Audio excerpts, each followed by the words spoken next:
स्थिरबुद्धिरसम्मूढो ब्रह्मविद् ब्रह्मणि स्थितः बाह्यस्पर्शेष्वसक्तात्मा विन्दत्यात्मनि यत्सुखम् स ब्रह्मयोगयुक्तात्मा सुखमक्षयमश्नुते ये हि संस्पर्शजा भोगा दुःखयोनय एव ते आद्यन्तवन्तः कौन्तेय न तेषु रमते बुधः शक्नोति हैव यः सोढुम् प्राक्शरीरविमोक्षणात् कामक्रोधोद्भवं वेगम् स युक्तः स सुखी नरः योऽन्तः सुखोऽन्तरारामः तथान्तर्ज्योतिरेव यः स योगी ब्रह्मनिर्वाणम् ब्रह्मभूतोऽधिगच्छति लभन्ते ब्रह्मनिर्वाणम् ऋषयः क्षीणकल्मषाः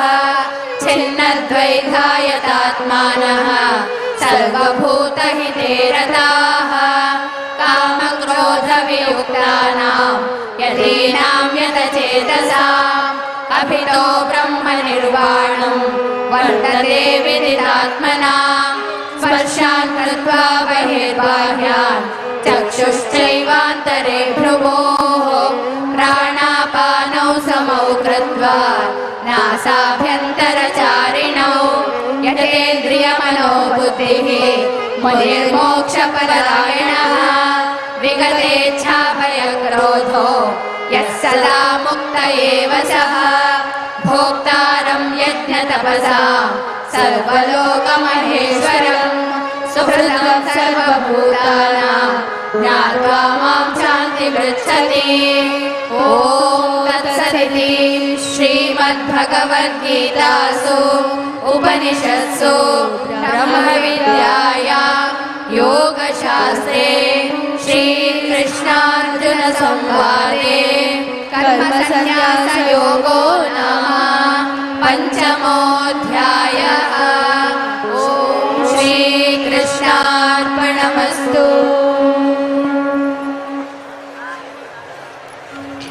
अथ षष्ठोऽध्यायः आत्मसंयमयोगः। श्रीभगवानुवाच अनाश्रितः कर्मफलं वा कार्यं कर्म करोति यः स सन्न्यासी च योगी च न निरग्निर्न चाक्रियः यं सन्न्यासमिति प्राहुः योगं तं विद्धि पाण्डव न ह्यसन्न्यस्तसङ्कल्पो योगी भवति कश्चन आरुरुक्षोर्मुनेर्योगं कर्म कारणमुच्यते योगारूढस्य तस्यैव शमः कारणमुच्यते यदा हिनेन्द्रियार्थेषु न कर्मस्वनुषज्जते सर्वसङ्कल्पसन्न्यासी योगारूढस्तदुच्यते उद्धरेदात्मनात्मानम् नात्मानमवसादयेत् आत्मैव ह्यात्मनो बन्धुः आत्मैव रिपुरात्मनः बन्धुरात्मात्मनस्तस्य येनात्मैवात्मना जितः अनात्मनस्तु शत्रुत्वे वर्तेतात्मैव शत्रुवत् यथात्मनः प्रशान्तस्य परमात्मा समाहितः शीतोष्णसुखदुःखेषु तथा मानापमानयोः ज्ञानविज्ञानतृप्तात्मा कूटस्थो विजितेन्द्रियः युक्त इत्युच्यते योगी समलोष्टाश्मकाञ्चनः सुहृन्मित्रार्युदासीन मध्यस्थद्वेषबन्धुषु साधुष्वभिजमापेषु समबुद्धिर्विशिष्यते योगी युञ्जीत सततम् आत्मानं रहसि स्थितः एकाकीयतचित्तात्मा निराशीरपरिग्रहः शुचौ देशे प्रतिष्ठाप्य स्थिरमासनमात्मनः नात्युच्छ्रितं नातिनीचं चैलाजिनकुशोत्तरम् तत्रैकाग्रं मनः कृत्वा यतचित्तेन्द्रियक्रियः उपविश्यासने युज्यात् योगमात्मविमूढये आत्मविशुद्धये समं कायशिरो ग्रीवं धारयन्नचलं शिरः सम्प्रेक्ष्य नासिकाग्रं स्वं दिशश्चानवलोकयन् प्रशान्तात्मा विगतभिः ब्रह्मचारिव्रते स्थितः मनः संयम्य मच्चित्तो युक्त आसीत् मत्परः युञ्जन्नेवं सदात्मानं योगी नियतमानसः शान्तिर्निर्वाणपरमां मत्संस्थामधिगच्छति नात्यश्नतस्तु योगोऽस्ति न चैकान्तमनश्नतः न जाति स्वप्नशीलस्य जाग्रतो नैव चार्जुन युक्ताहारविहारस्य युक्तचेष्टस्य कर्मसु युक्तस्वप्नावबोधस्य योगो भवति दुःखः यदा विनियतं चित्तम् आत्मन्येवावतिष्ठते निःस्पृहः सर्वकामेभ्यो युक्त इत्युच्यते तदा यथा दीपो निवातस्थो नेङ्गते सोपमा श्रुता योगिनो यतचित्तस्य युज्यतो योगमात्मनः यत्रोपरमते चित्तं निरुद्धं योगसेवया यत्र चैवात्मनात्मानं पश्यन्नात्मनि तुष्यति सुखमात्यन्तिकं यत्तद् बुद्धिग्राह्यमतीन्द्रियं वेत्ति यत्र न चैवायं स्थितश्चलति तत्त्वतः यं लब्ध्वा चापरं लाभं मन्यते नाधिकं ततः यस्मिन् स्थितो न दुःखेन गुरुणापि विचाल्यते तं विद्या दुःखसंयोग वियोगं योगसंहितं स निश्चयेन योक्तव्यो योगो निर्विण्णचेतसा सङ्कल्पप्रभवान् कामान् त्यक्त्वा सर्वान् शेषतः मनसैवेन्द्रियग्रामं विनियम्य समन्ततः शनैः शनैरुपरमेत् बुद्ध्या धृतिगृहीतया आत्मसंस्थं मनः कृत्वा न किञ्चिदपि चिन्तयेत् यतो यतो निश्चरति मनश्चञ्चलमस्थिरं ततस्ततो नियमैतदा आत्मन्येव वशं नयेत् प्रशान्तमनसं ह्येनं योगिनं सुखमुत्तमम् उपैति शान्तरजसं ब्रह्मभूतमकल्मषम् युञ्जन्नेवं सदात्मानं योगी विगतकल्मषः सुखेन ब्रह्म संस्पर्शम् अत्यन्तं सुखमश्नुते सर्वभूतस्थमात्मानं सर्वभूतानि चात्मनि ईक्षते योगयुक्तात्मा सर्वत्र समदर्शनः यो मां पश्यति सर्वत्र सर्वं च मयि पश्यति तस्याहं न प्रणश्यामि स च मे न प्रणश्यति सर्वभूतस्थितं यो मां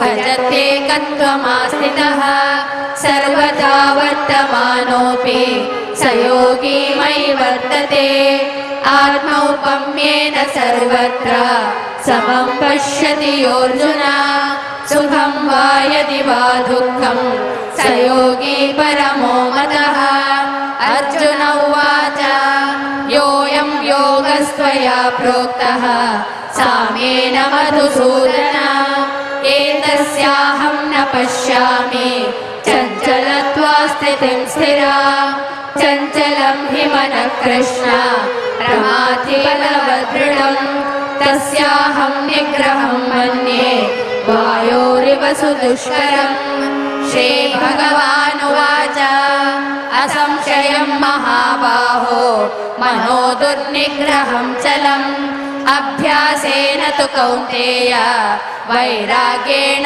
च गृह्यते असंयतात्मना योगो दुष्प्राप इति मे मतिः वश्यात्मना तु यतता शक्यो वाप्तुमुपायतः अर्जुन उवाच अयति श्रद्धयोपेतो योगाचलितमानसः अप्राप्य योगसंसिद्धिं तां गतिं कृष्ण गच्छति कच्चिन्नो भयविभ्रष्टः छिन्नाभ्रमिव नश्यति अप्रतिष्ठो महाबाहो विमूढो ब्रह्मणः पथि एतन्मे संशयं कृष्ण चेत्तुमर्हस्य शेषतः तदन्यः संशयस्यास्य चेत्ता नैयुपपद्यते श्रीभगवानुवाच पार्थ नैवेह नामुत्र विनाशस्तस्य विद्यते न हि कल्याणकृत् कश्चित् दुर्गतिं तात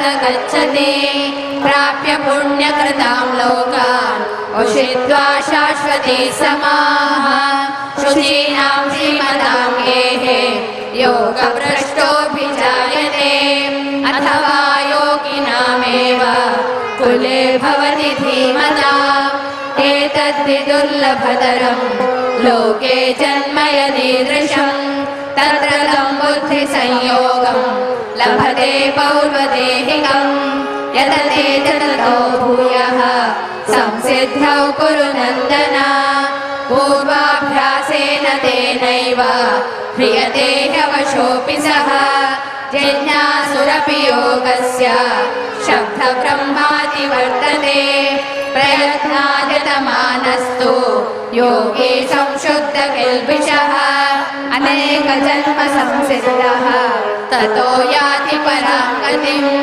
तपस्विभ्योऽधिको योगी ज्ञानिभ्योऽपि मतोऽधिकः कर्मिभ्यश्चाधिको योगी तस्माद् योगी भवार्जुन योगिनामपि सर्वेषां मद्गतेनान्तरात्मना श्रद्धावान् भजते यो मां स मे युक्ततमो मतः ॐ तत्सदिति श्रीमद्भगवद्गीतासु उपनिषत्सु ब्रह्मविद्यायां योगशास्त्रे श्रीकृष्णार्जुनसंवादे आत्मसंयमयोगो नाम षष्ठोऽध्यायः ॐ श्रीकृष्णार्पणमस्तु।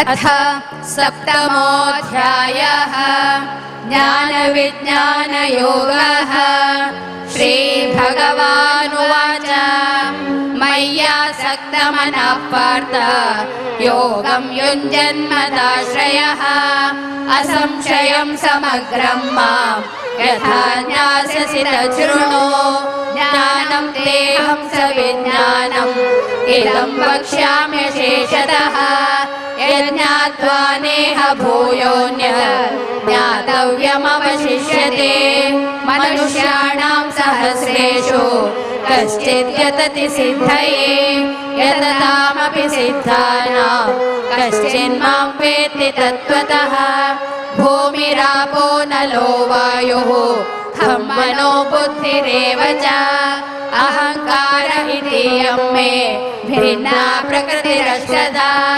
अपरिमितस्त्वन्यां प्रकृतिं विद्धि मे पराम् जीवभूतां महाबाहो एदं धार्यते जगत् एतद्योनीनि भूतानि सर्वाणीत्युपधारय अहं कृष्णस्य जगतः प्रभवप्रलयस्तथा मत्तः परतरं नान्यत् किञ्चिदस्ति धनञ्जय मयि सर्वमिदं प्रोतं सूत्रे मणिगणा इव रसोऽहमप्सु कौन्तेय प्रभास्मि शशिसूर्ययोः प्रणवः सर्ववेदेषु शब्दके पौरुषं नृषु पुण्यो गन्धं पृथिव्यां च तेजश्चास्मि विभावसौ जीवनं सर्वभूतेषु तपश्चास्मि तपस्विषु बीजं मां सर्वभूतानां विद्धि पार्थ सनातनम् बुद्धिर्बुद्धिमतामस्मि तेजस्तेजस्विनामहम् बलं बलवतां चाहं कामरागविवर्जितं धर्मा विरुद्धो भूतेषु कामोऽस्मि भरतर्षभ ये चैव सात्विका भावा राजसास्तामसाश्च ये मत्त एवेति तान् विद्धि न त्वहं तेषु ते मयि त्रिभिर्गुणमयैर्भावैः एभिः सर्वमिदं जगत् मोहितं नाभिजानाति मामेभ्य परमव्ययम् दैवी हेषा गुणमयी मम माया दुरत्यया मामेव ये प्रपद्यन्ते मायामेतां तरन्ति ते न मां दुष्कृतिनो मूढाः प्रपद्यन्ते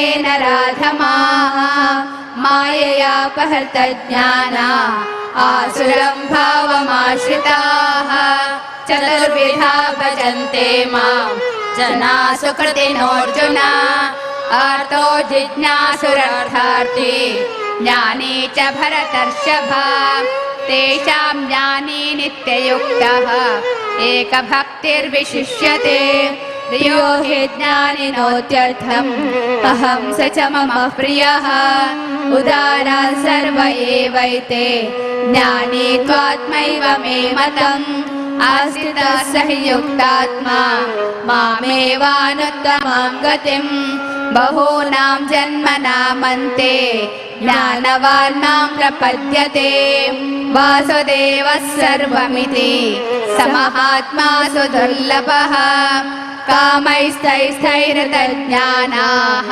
प्रपद्यन्त्येन्यदेवताः तं तं नियममास्ताय प्रकृत्या नियता स्वया यो यो यां यां तनुं भक्तः श्रद्धयार्चितुमिच्छति तस्य तस्याचलां श्रद्धां तामेव विदधाम्यहम् सतया श्रद्धया युक्तः तस्याराधनमीहते लभते च ततः कामान् मयैव विहितान् हितान् अन्तवत्तु फलं तेषां तद्भवत्यल्पमेधसां देवान् देवयजो यान्ति मद्भक्ता यान्ति मामपि अव्यक्तं व्यक्तिमापन्नं मन्यन्ते मामबुद्धयः परं भावमजानन्तो ममाव्ययमनुत्तमम् नाहं प्रकाशः सर्वस्य योगमाया समावृतः मूढोऽयं नाभिजानाति लोको मामजमव्ययम् वेदाहं समतीतानि वर्तमानानि च अर्जुन भविष्याणि च भूतानि मां तु वेद न कश्चन इच्छाद्वेषसमुत्थेन द्वन्द्वमोहेन भारत सर्वभूतानि सम्मोहं सर्गे यान्ति परन्तप येषां त्वन्तगतं पापं जनानां पुण्यकर्मणां ते द्वन्द्वमोहनिर्मुक्ता भजन्ते मां दृढव्रताः जरामरणमोक्षाय मामाश्रित्य यतन्ति ये ते ब्रह्म तद्विदुः कृत्स्नम् अध्यात्मं कर्म चाखिलम्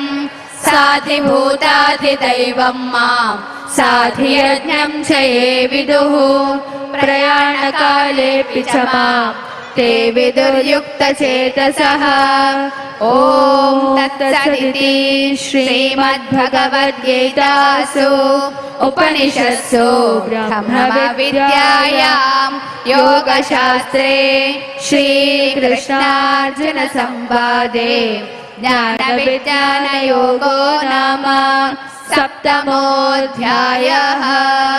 ॐ श्रीकृष्णार्पणमस्तु। अथ अष्टमोऽध्यायः अक्षरब्रह्मयोगः।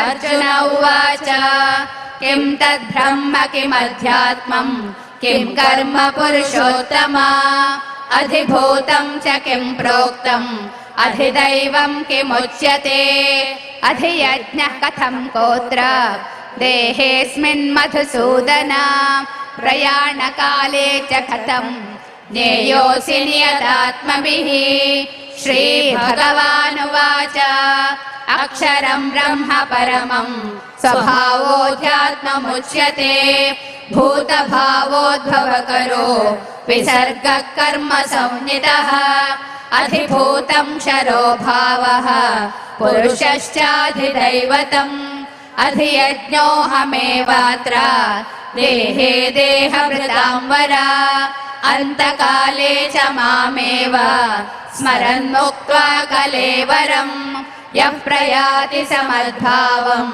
याति नास्त्यत्र संशयः यं यं वापि स्मरन् भावम् त्यजत्यन्ते कलेवरम् तं तमेवैति कौन्तेय सदा तद्भावभावितः तस्मात् सर्वेषु कालेषु मामनुस्मरयुध्य च मय्यर्पितमनो बुद्धिः मामे वैश्यस्य संशयम् अभ्यासयोगयुक्तेन चेतसा नान्यगामिना परमं पुरुषं दिव्यं याति पार्थानुचिन्तयन् कविं पुराणम् अनुशासितारम् अणोरणीयां समनुस्मरेद्यः सर्वस्य धातारमचिन्त्य रूपम् आदित्यवर्णं तमसः परस्तात् प्रयाणकाले मनसाचलेन भक्त्या युक्तो योगबलेन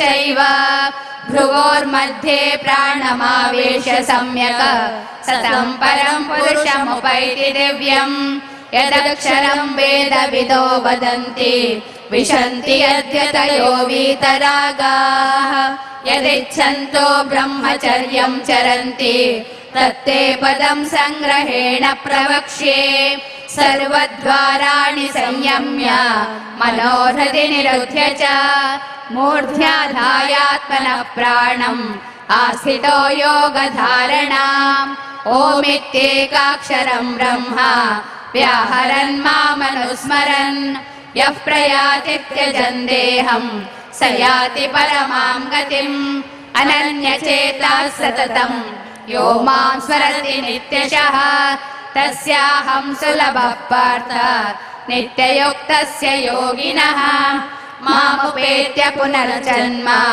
दुःखालयमशाश्वतम् नाप्नुवन्ति महात्मानः संसिद्धिं परमां गताः आब्रह्मभुवनाल्लोकाः पुनरावर्तिनोऽर्जुन मामुपेत्य तु कौन्तेय पुनर्जन्म न विद्यते सहस्रयुगपर्यन्तम् अहर्यद्ब्रह्मणो विदुः रात्रिं युगसहस्रान्ताम् ते होरात्रविदो जनाः अव्यक्ताद्व्यक्तयः सर्वाः प्रभवन्त्यहरागमे रात्रागमे प्रलीयन्ते तत्रैवाव्यक्तसंज्ञके भूतग्रामः स एवायम् भूत्वा भूत्वा प्रलीयते रात्रागमे वशः पार्थ प्रभवत्यहरागमे परस्तस्मात् भावोऽन्योः व्यक्तो व्यक्तात् सनातनः यस्य सर्वेषु भूतेषु नश्यत्सु न विनश्यति अव्यक्तोऽक्षर इत्युक्तः तमाहुः परमां गतिम् यं प्राप्य न निवर्तन्ते तद्धाम परमं मम पुरुषः स परः पार्थ भक्त्या लभ्यस्त्वनन्यया यस्यान्तस्थानि भूतानि येन सर्वमिदं ततम् यत्र काले त्वनावृत्तिम् आवृत्तिं चैव योगिनः प्रयाता यान्ति तं कालम् वक्ष्यामि भरतर्षभ अग्निर्ज्योतिरः शुक्लः षण्मासा उत्तरायणम् तत्र प्रयाता गच्छन्ति ब्रह्मविदो जनाः धूमो रात्रिस्तथा कृष्णः षण्मासा दक्षिणायनम् तत्र चान्द्रमसं ज्योतिः योगी प्राप्य निवर्तते शुक्लकृष्णे गतिह्येते जगतः शाश्वते मते एकया यात्यनावृत्तिम् अन्यया वर्तते पुनः नैते श्रुते पार्थ जानन् योगी मुह्यति कश्चन तस्मात् सर्वेषु कालेषु योगयुक्तो भवार्जुन वेदेषु यज्ञेषु तपस्सु चैव दानेषु यत्पुण्यफलं प्रदिष्टम् अध्येति तत्सर्वमिदं विदित्वा योगी परं स्थानमुपैति चाद्यम् ॐ तत्सदिति श्रीमद्भगवद्गीतासु उपनिषत्सु ब्रह्मविद्यायां योगशास्त्रे श्रीकृष्णार्जुनसंवादे अक्षरब्रह्मयोगो नाम अष्टमोऽध्यायः। ॐ श्रीकृष्णार्पणमस्तु।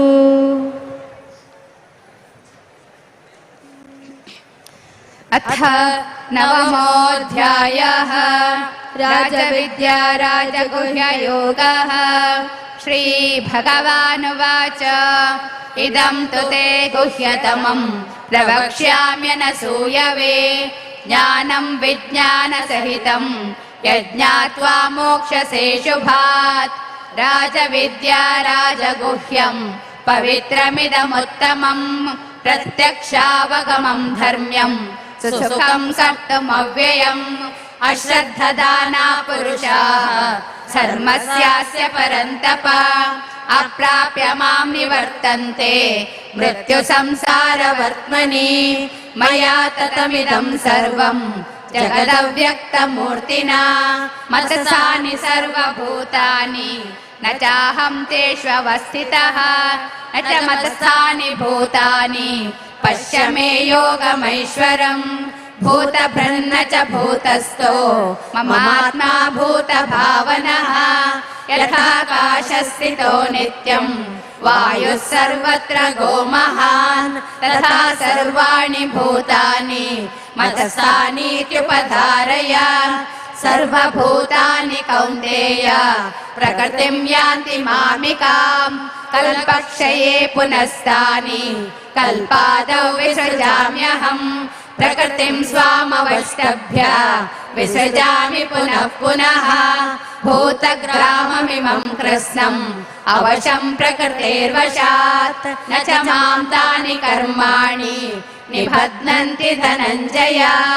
उदासीनवदासीनम् असक्तं तेषु कर्मसु मयाध्यक्षेण प्रकृतिः सूयते सचराचरम्।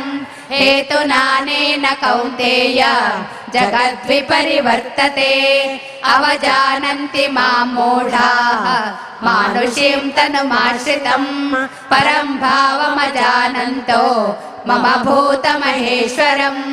मोघाशामोघकर्माणो मोघज्ञानाविचेतसः कौन्तेय जगद्विपरिवर्तते अवजानन्ति मां तनुमाश्रितम् परं भावमजानन्तो मम भूतमहेश्वरम्। मोघाशामोघकर्माणो तनुमाश्रितम् परं भावमजानन्तो मम भूतमहेश्वरम्। मोघाशामोघकर्माणो तनुमाश्रितम् परं भावमजानन्तो मम भूतमहेश्वरम्। मोघाशामोघकर्माणो तनुमाश्रितम् परं भावमजानन्तो मम भूतमहेश्वरम्। मोघाशामोघकर्माणो तनुमाश्रितम् परं भावमजानन्तो मम भूतमहेश्वरम्। मोघाशामोघकर्माणो तनुमाश्रितम् परं भावमजानन्तो मम भूतमहेश्वरम्।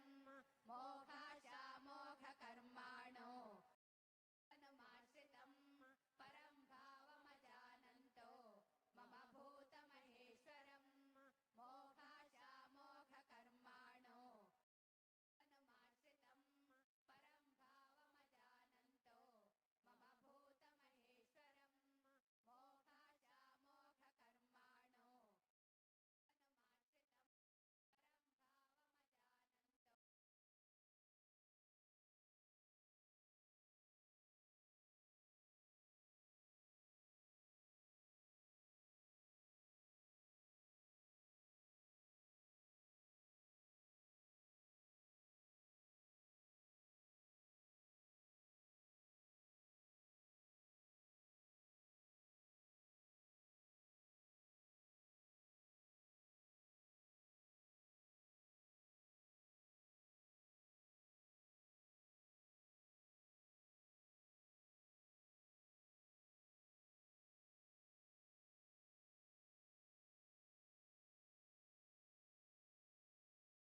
त्वं व्याप्य तिष्ठसि कथं विद्यामहं योगिन् त्वां सदा परिचिन्तयन् केषु केषु च भावेषु चिन्त्योऽसि भगवन्मया विस्तरेणात्मनो योगं विभूतिं च जनार्दन भूयः कथय तृप्तिर्हि शृण्वतो नास्ति मे मृतम् श्रीभगवानुवाच हन्त ते कथयिष्यामि दिव्या ह्यात्मविभूतयः प्राधान्यतः कुरु श्रेष्ठ नास्त्यन्तो विस्तरस्य मे अहमात्मा गुडाकेश सर्वभूताशयस्थितः अहमादिश्च मध्यं च भूतानामन्त एव च आदित्यानामहं विष्णुः ज्योतिषां रविरंशुमान् मरीचिर्मरुतामस्मि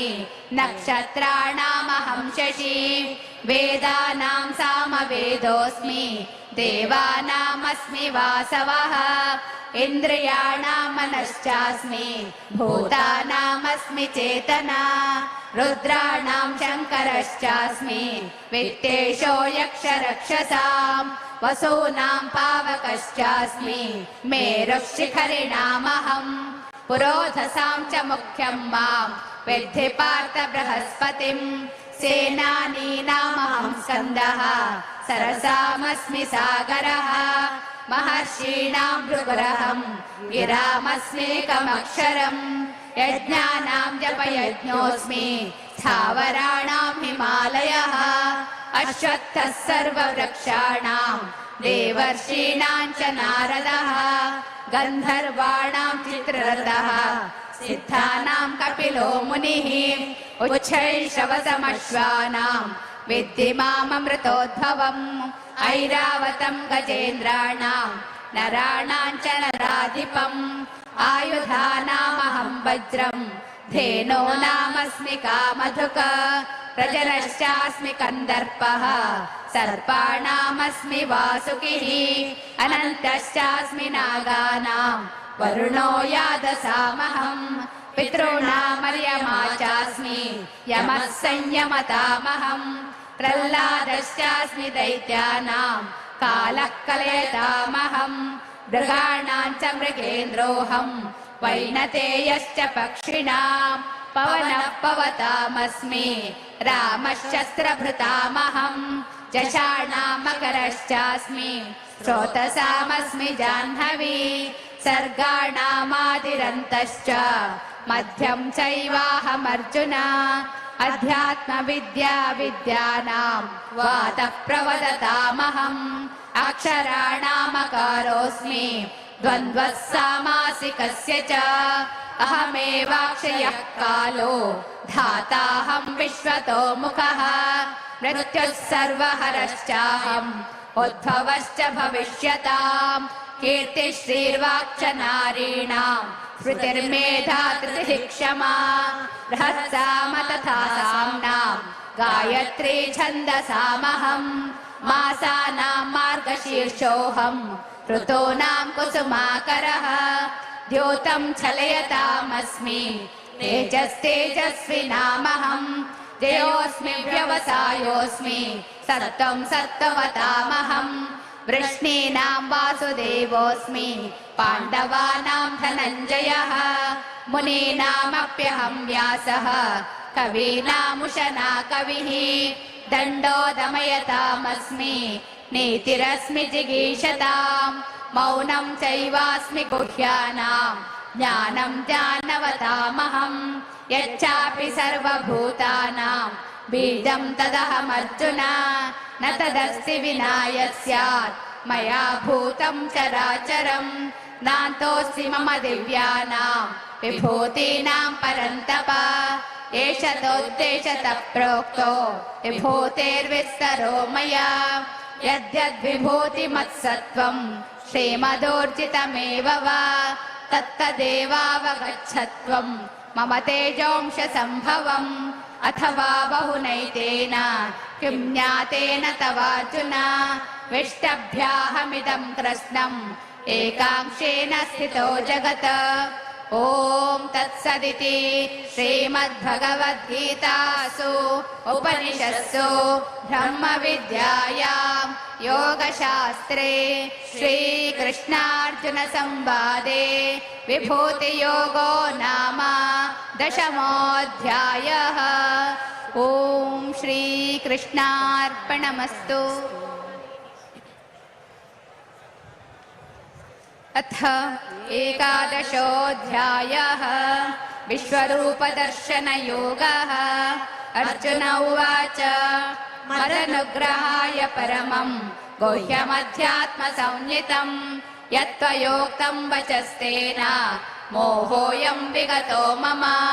भवाप्ययौ हि भूतानां श्रुतविस्तरशो मया त्वत्तः कमलपत्राक्ष माहात्म्यमपि चाव्ययम्। एवमेतद्यथा तत्त्वम् आत्मानं परमेश्वर द्रष्टुमिच्छामि ते रूपम् ऐश्वरं पुरुषोत्तम। मन्यसे यदि तच्छैक्यम् मया दृष्टमिति प्रभो योगेश्वर ततो मे त्वम् दर्शयात्मानमव्ययम्। श्रीभगवानुवाच पश्य मे पार्थरूपाणि शतशोत्तसहस्रशः नानाविधानि दिव्यानि नानावर्णाकृतीनि च। पश्यादित्यान् वसून् रुद्रान् अश्विनौ मरुतस्तथा बहून्यदृष्टपूर्वाणि पश्याश्चर्याणि भारत। इहैकस्तं जगत्कृत्स्नम् पश्याद्य सचराचरम् मम देहे गुडाकेश यच्चान्यद्द्रष्टुमिच्छसि न तु मां शक्यसे द्रष्टुम् अनेनैव स्वचक्षुषा। दिव्यं ददामि ते चक्षुः पश्य मे योगमैश्वरम्। सञ्जय उवाच एवमुक्त्वा ततो राजन् महायोगेश्वरो हरिः दर्शयामास पार्थाय परमं रूपमैश्वरम्। अनेकवक्त्रनयनम् अनेकाद्भुतदर्शनम् अनेकदिव्याभरणम् दिव्यानेकोद्यतायुधम् दिव्यमाल्याम्बरधरम् दिव्यगन्धानुलेपनम् सर्वाश्चर्यमयम् देवम् अनन्तम् विश्वतोमुखम्। दिवि सूर्यसहस्रस्य भवेद्युगपदुत्थिता यदि भासदृशी सा स्यात् भासस्तस्य महात्मनः। तत्रैकस्तं जगत्कृत्स्नम् प्रविभक्तमनेकधा अपश्यद्देव देवस्य शरीरे पाण्डवस्तदा। ततः स विस्मयाविष्टो हृष्टरोमा धनञ्जयः प्रणम्य शिरसा देवम् कृताञ्जलिरभाषत। अर्जुन उवाच पश्यामि देवांस्तव देवदेहम् सर्वान् तथा भूतविशेषसङ्घान् ब्रह्माण्डमीशं कमलासनस्थम् ऋषीं च सर्वान् मृगांश्च दिव्यान् अनेकबाहूदरवक्त्रनेत्रम् पश्यामि त्वां सर्वतोऽनन्तरूपम् नान्तं न मध्यं न पुनस्तवादिम् पश्यामि विश्वेश्वर विश्वरूप। किरीटिनं गदिनं चक्रिणं च तेजो राशिं सर्वतो दीप्तिमन्तम् पश्यामि त्वां दुर्निरीक्ष्यं समन्तात् दीप्तानलार्कद्युतिमप्रमेयम्। त्वमक्षरं परमं वेदितव्यम् त्वमस्य विश्वस्य परं निधानम्। त्वमव्ययः शाश्वतधर्मगोप्ता सनातनस्त्वं पुरुषो मतो मे।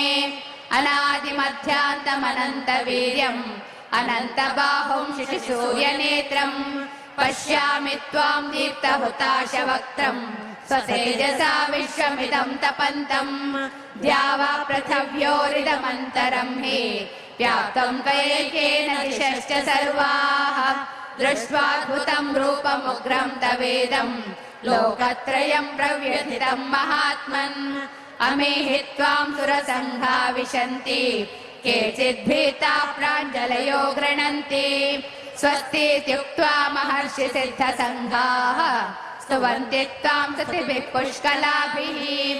रुद्रादित्या वसो ये च साध्याः विश्वेश्विनौ मरुतश्चोष्मपाश्च गन्धर्वयक्षासुरसिद्धसङ्घाः वीक्षन्ते त्वां विस्मिताश्चैव सर्वे रूपं महत्ते बहुवक्त्रनेत्रम् महाबाहो बहुबाहूरुपादम् बहूदरं बहुदंष्ट्राकरालम् दृष्ट्वा लोकाः प्रव्यथितासताहम् नभस्पृशं दीप्तमनेकवर्णम् व्यात्ताननं दीप्तविशालनेत्रम् दृष्ट्वा हि त्वां प्रव्यथितान्तरात्मा धृतिं न विन्दामि शमं च विष्णो दंष्ट्राकरालानि च ते मुखानि दृष्ट्वैव कालानलसन्निभानि दिशो न जाने न लभे च शर्मा प्रसीद देवेश जगन्निवास अमी च त्वां धृतराष्ट्रस्य पुत्राः सर्वे सहैवावनिपालसङ्घैः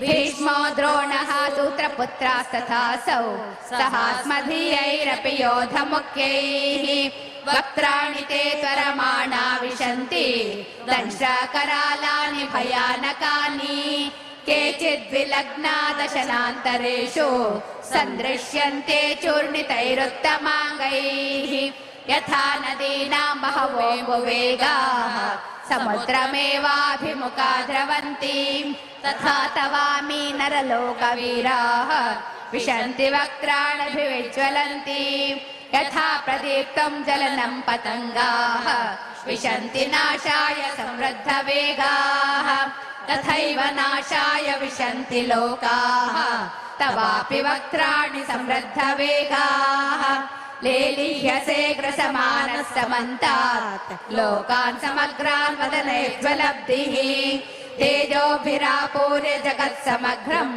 भासस्तवोग्रा प्रतपन्ति विष्णो आख्याहि मे को भवानुग्ररूपो नमोऽस्तु ते देववर प्रसीद विज्ञातुमिच्छामि भवन्तमाद्यम् न हि प्रजानामि तव प्रवृत्तिम् श्रीभगवानुवाच कालोऽस्मि लोकक्षये कृत्वा वृद्धो लोकान् समाहर्तुमिह प्रवृत्तः हृतेऽपि त्वां न भविष्यन्ति सर्वे एव स्थिताः प्रत्यनीकेषु योधाः तस्मात् त्वमुत्तिष्ठ यशो लभस्व जित्वा शत्रून् भुङ्क्ष्व राज्यं समृद्धम् मयैवैते निहताः पूर्वमेव निमित्तमात्रं भव सव्यसाचिन् द्रोणं च भीष्मं च जयद्रथं च कर्णं तथा न्यानपि योधवीरान् मया हतां स्वं जहिमाव्यतिष्ठाः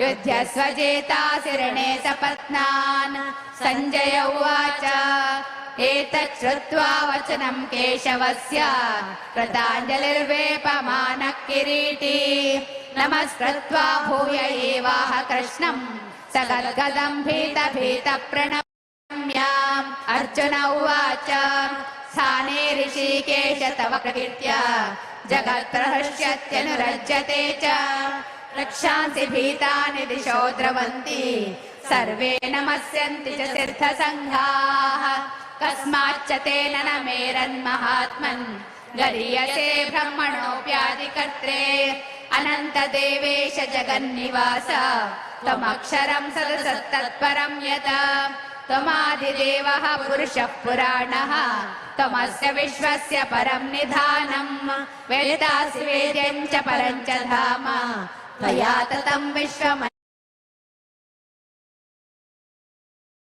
भगवद्गीतासु उपनिषत्सु ब्रह्मविद्यायां योगशास्त्रे श्रीकृष्णार्जुनसंवादे विश्वरूपदर्शनयोगो नाम 11 ॐ श्रीकृष्णार्पणमस्तु। अथ 12 भक्तियोगः। अर्जुन उवाच एवं सततयुक्ता ये भक्ता स्वां पर्युपासते ये चाप्यक्षरमव्यक्तम् तेषां के योगवित्तमाः।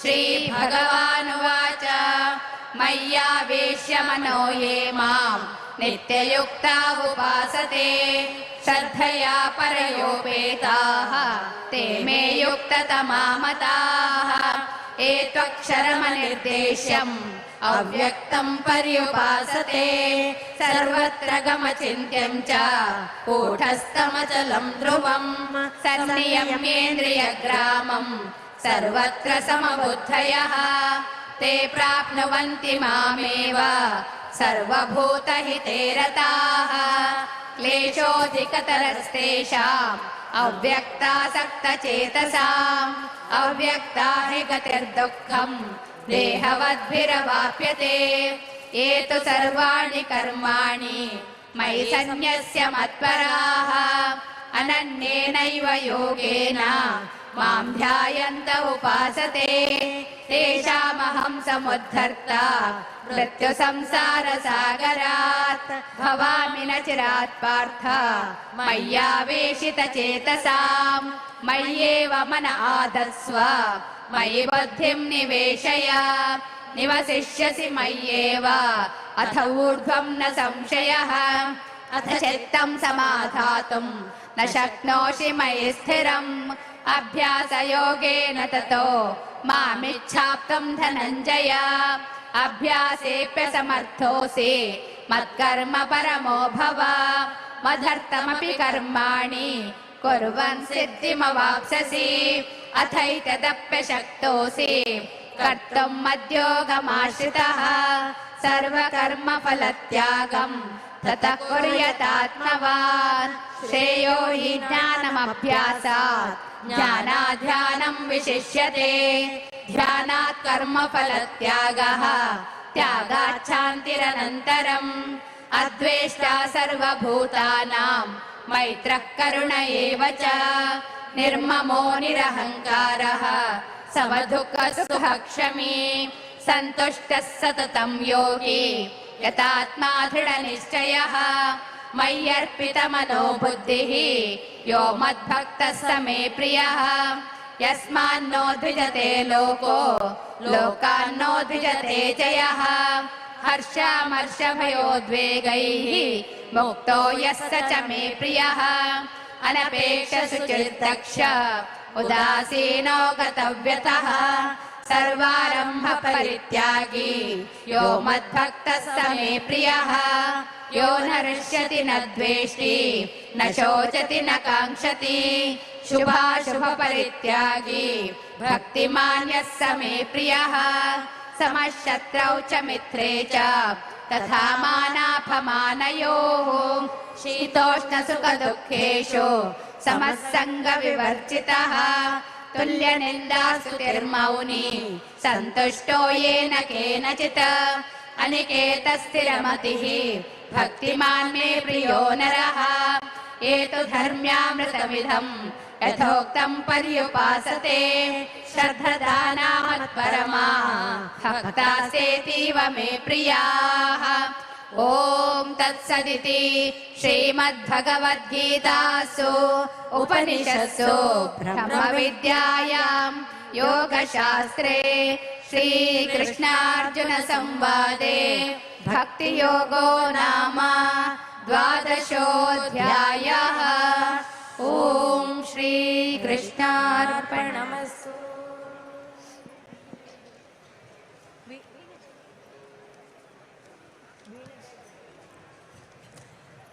अथ त्रयोदशोऽध्यायः क्षेत्रक्षेत्रज्ञविभागयोगः। श्रीभगवानुवाच इदं शरीरं कौन्तेय क्षेत्रमित्यभिधीयते एतद्यो वेत्ति तं प्राहुः क्षेत्रज्ञ इति तद्विदः क्षेत्रज्ञं चापि मां विद्धि सर्वक्षेत्रेषु भारत क्षेत्रक्षेत्रज्ञयोर्ज्ञानं यत्र ज्ञानं मतं मम तत्क्षेत्रं यच्च यादृक् च यद्विकारि यतश्च यत् स च यो यत्प्रभावश्च तत्समासेन मे शृणु।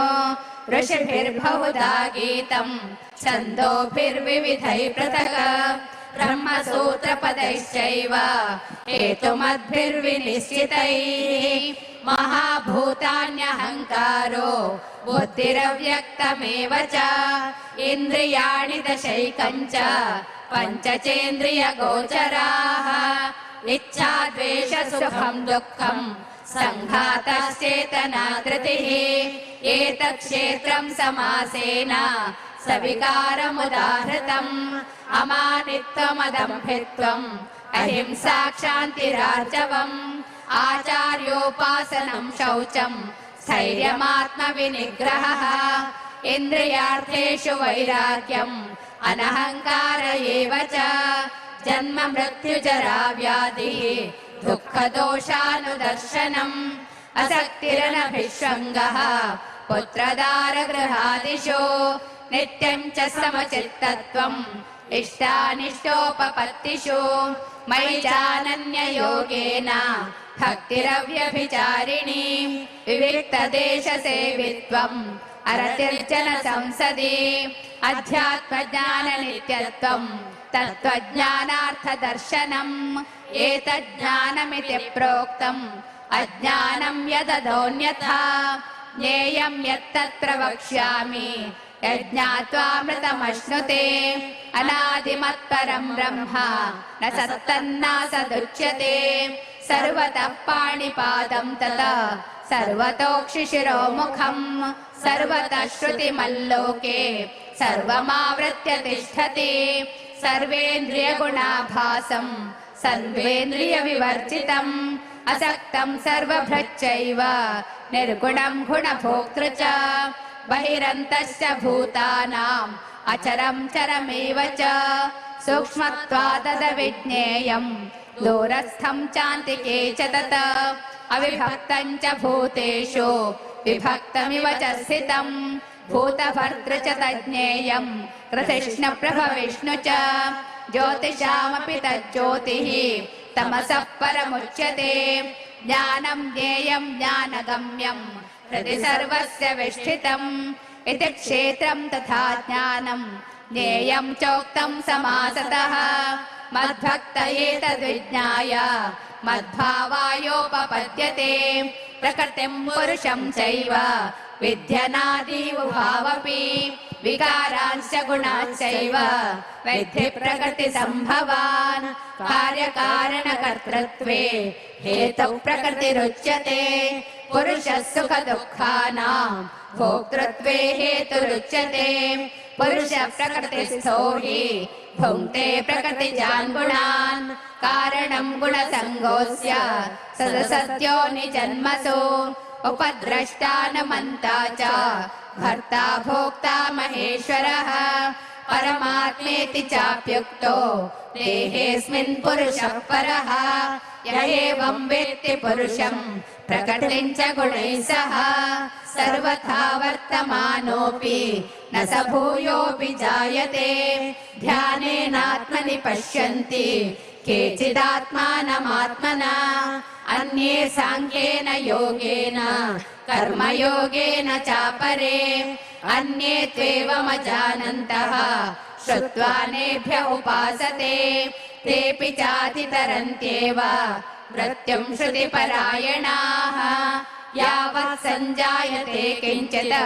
सत्त्वं स्थावरजङ्गमम् क्षेत्रक्षेत्रज्ञसंयोगात् तद्विद्धि भरतर्षभ समं सर्वेषु भूतेषु तिष्ठन्तं परमेश्वरं विनश्यत्स्व विनश्यन्तं यः पश्यति स पश्यति समं पश्यन् हि सर्वत्र समवस्थितमीश्वरं न हि नस्यात्मनात्मानं ततो याति परां गतिम् प्रकृतैव च कर्माणि क्रियमाणानि सर्वशः यः पश्यति तथात्मानम् अकर्तारं स पश्यति यदा भूतकृतग्भावम् एकस्थमनुपश्यति तत एव च विस्तारम् ब्रह्म सम्पद्यते तदा अनादित्वा निर्गुणत्वात् परमात्मायमव्ययः शरीरस्थोऽपि कौन्तेय न करोति न लिप्यते यथा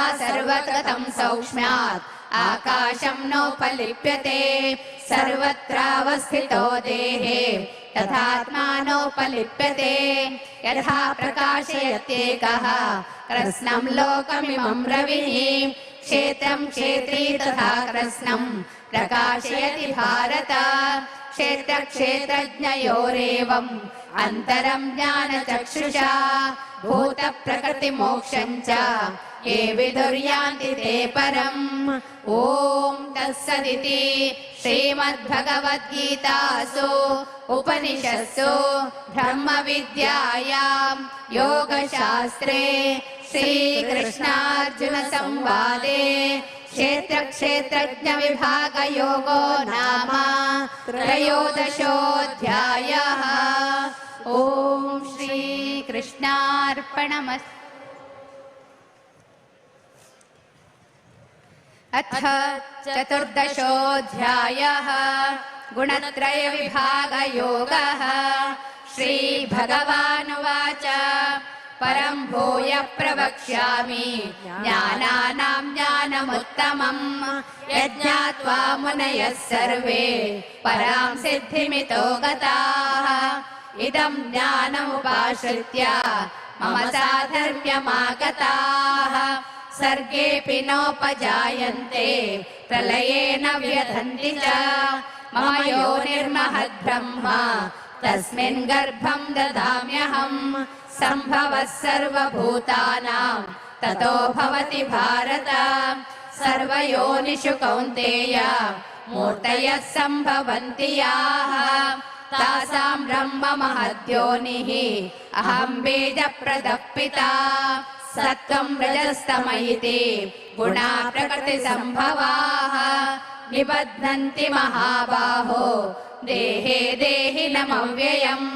तत्र सत्त्वं निर्मलत्वात् प्रकाशकमनामयम् सुखसङ्घेन बध्नाति ज्ञानसङ्घेन चानघ रजो रागात्मकं विद्धि तृष्णासङ्गसमुद्भवम् तन्निबध्नाति कौन्तेय कर्मसङ्गेन देहिनम् तमस्त्वज्ञानचं विद्धि मोहनं सर्वदेहिनाम् प्रमादालस्य निद्राभिः तन्निबध्नाति भारत सत्त्वं सुखे सञ्जयति रजः कर्मणि भारत ज्ञानमावृत्य तु तमः प्रमादे सञ्जयत्युत रजस्तमश्चाभिभूय सत्त्वं भवति भारत रजः सत्त्वं तमश्चैव तमः सत्त्वं रजस्तथा सर्वद्वारेषु देहेऽस्मिन् प्रकाश उपजायते ज्ञानं यदा तदा विद्यात् विवृद्धं सत्त्वमित्युत लोभप्रवृत्तिरारम्भः कर्मणामशमस्पृहा रजस्येतानि जायन्ते विवृद्धे भरतर्षभ अप्रकाशो प्रवृत्तिश्च प्रमादो मोह एव च तमस्येतानि जायन्ते विवृद्धे कुरु नन्दन यदा सत्त्वे प्रवर्धेतो प्रलयं याति देहभृत तदोत्तमविदां लोकान् अमलान् प्रतिपद्यते रजसि प्रलयं गत्वा कर्मसङ्गिषु जायते तथा प्रलीनस्तमसि मूढयोनिषु जायते कर्मणः सुकृतस्याहुः सात्विकं निर्मलं फलम् रजसस्तु फलं दुःखम् अज्ञानं तमसः फलम् सत्त्वात् सञ्जायते ज्ञानं रजसो लोभ एव च प्रमादमोहौ तमसो भवतो ज्ञानमेव च ऊर्ध्वं गच्छन्ति सत्त्वस्था मध्ये तिष्ठन्ति राजसाः जगन्यगुणवृत्तिस्था अधो गच्छन्ति तामसाः नान्यं गुणेभ्यः कर्तारं यदा द्रष्टानुपश्यति गुणेभ्यश्च परं वेत्ति मद्भावं सोऽधिगच्छति गुणानेतानतीत्यत्रीन् देहि देहसमुद्भवान् जन्म मृत्युजरा दुःखैः विमुक्तो मृतमश्नुते अर्जुन उवाच कैर्लिङ्गैस्त्रीन् गुणानेतान् अतीतो भवति प्रभो किमाचार कथं चैतान् त्रीन् गुणानतिवर्तते।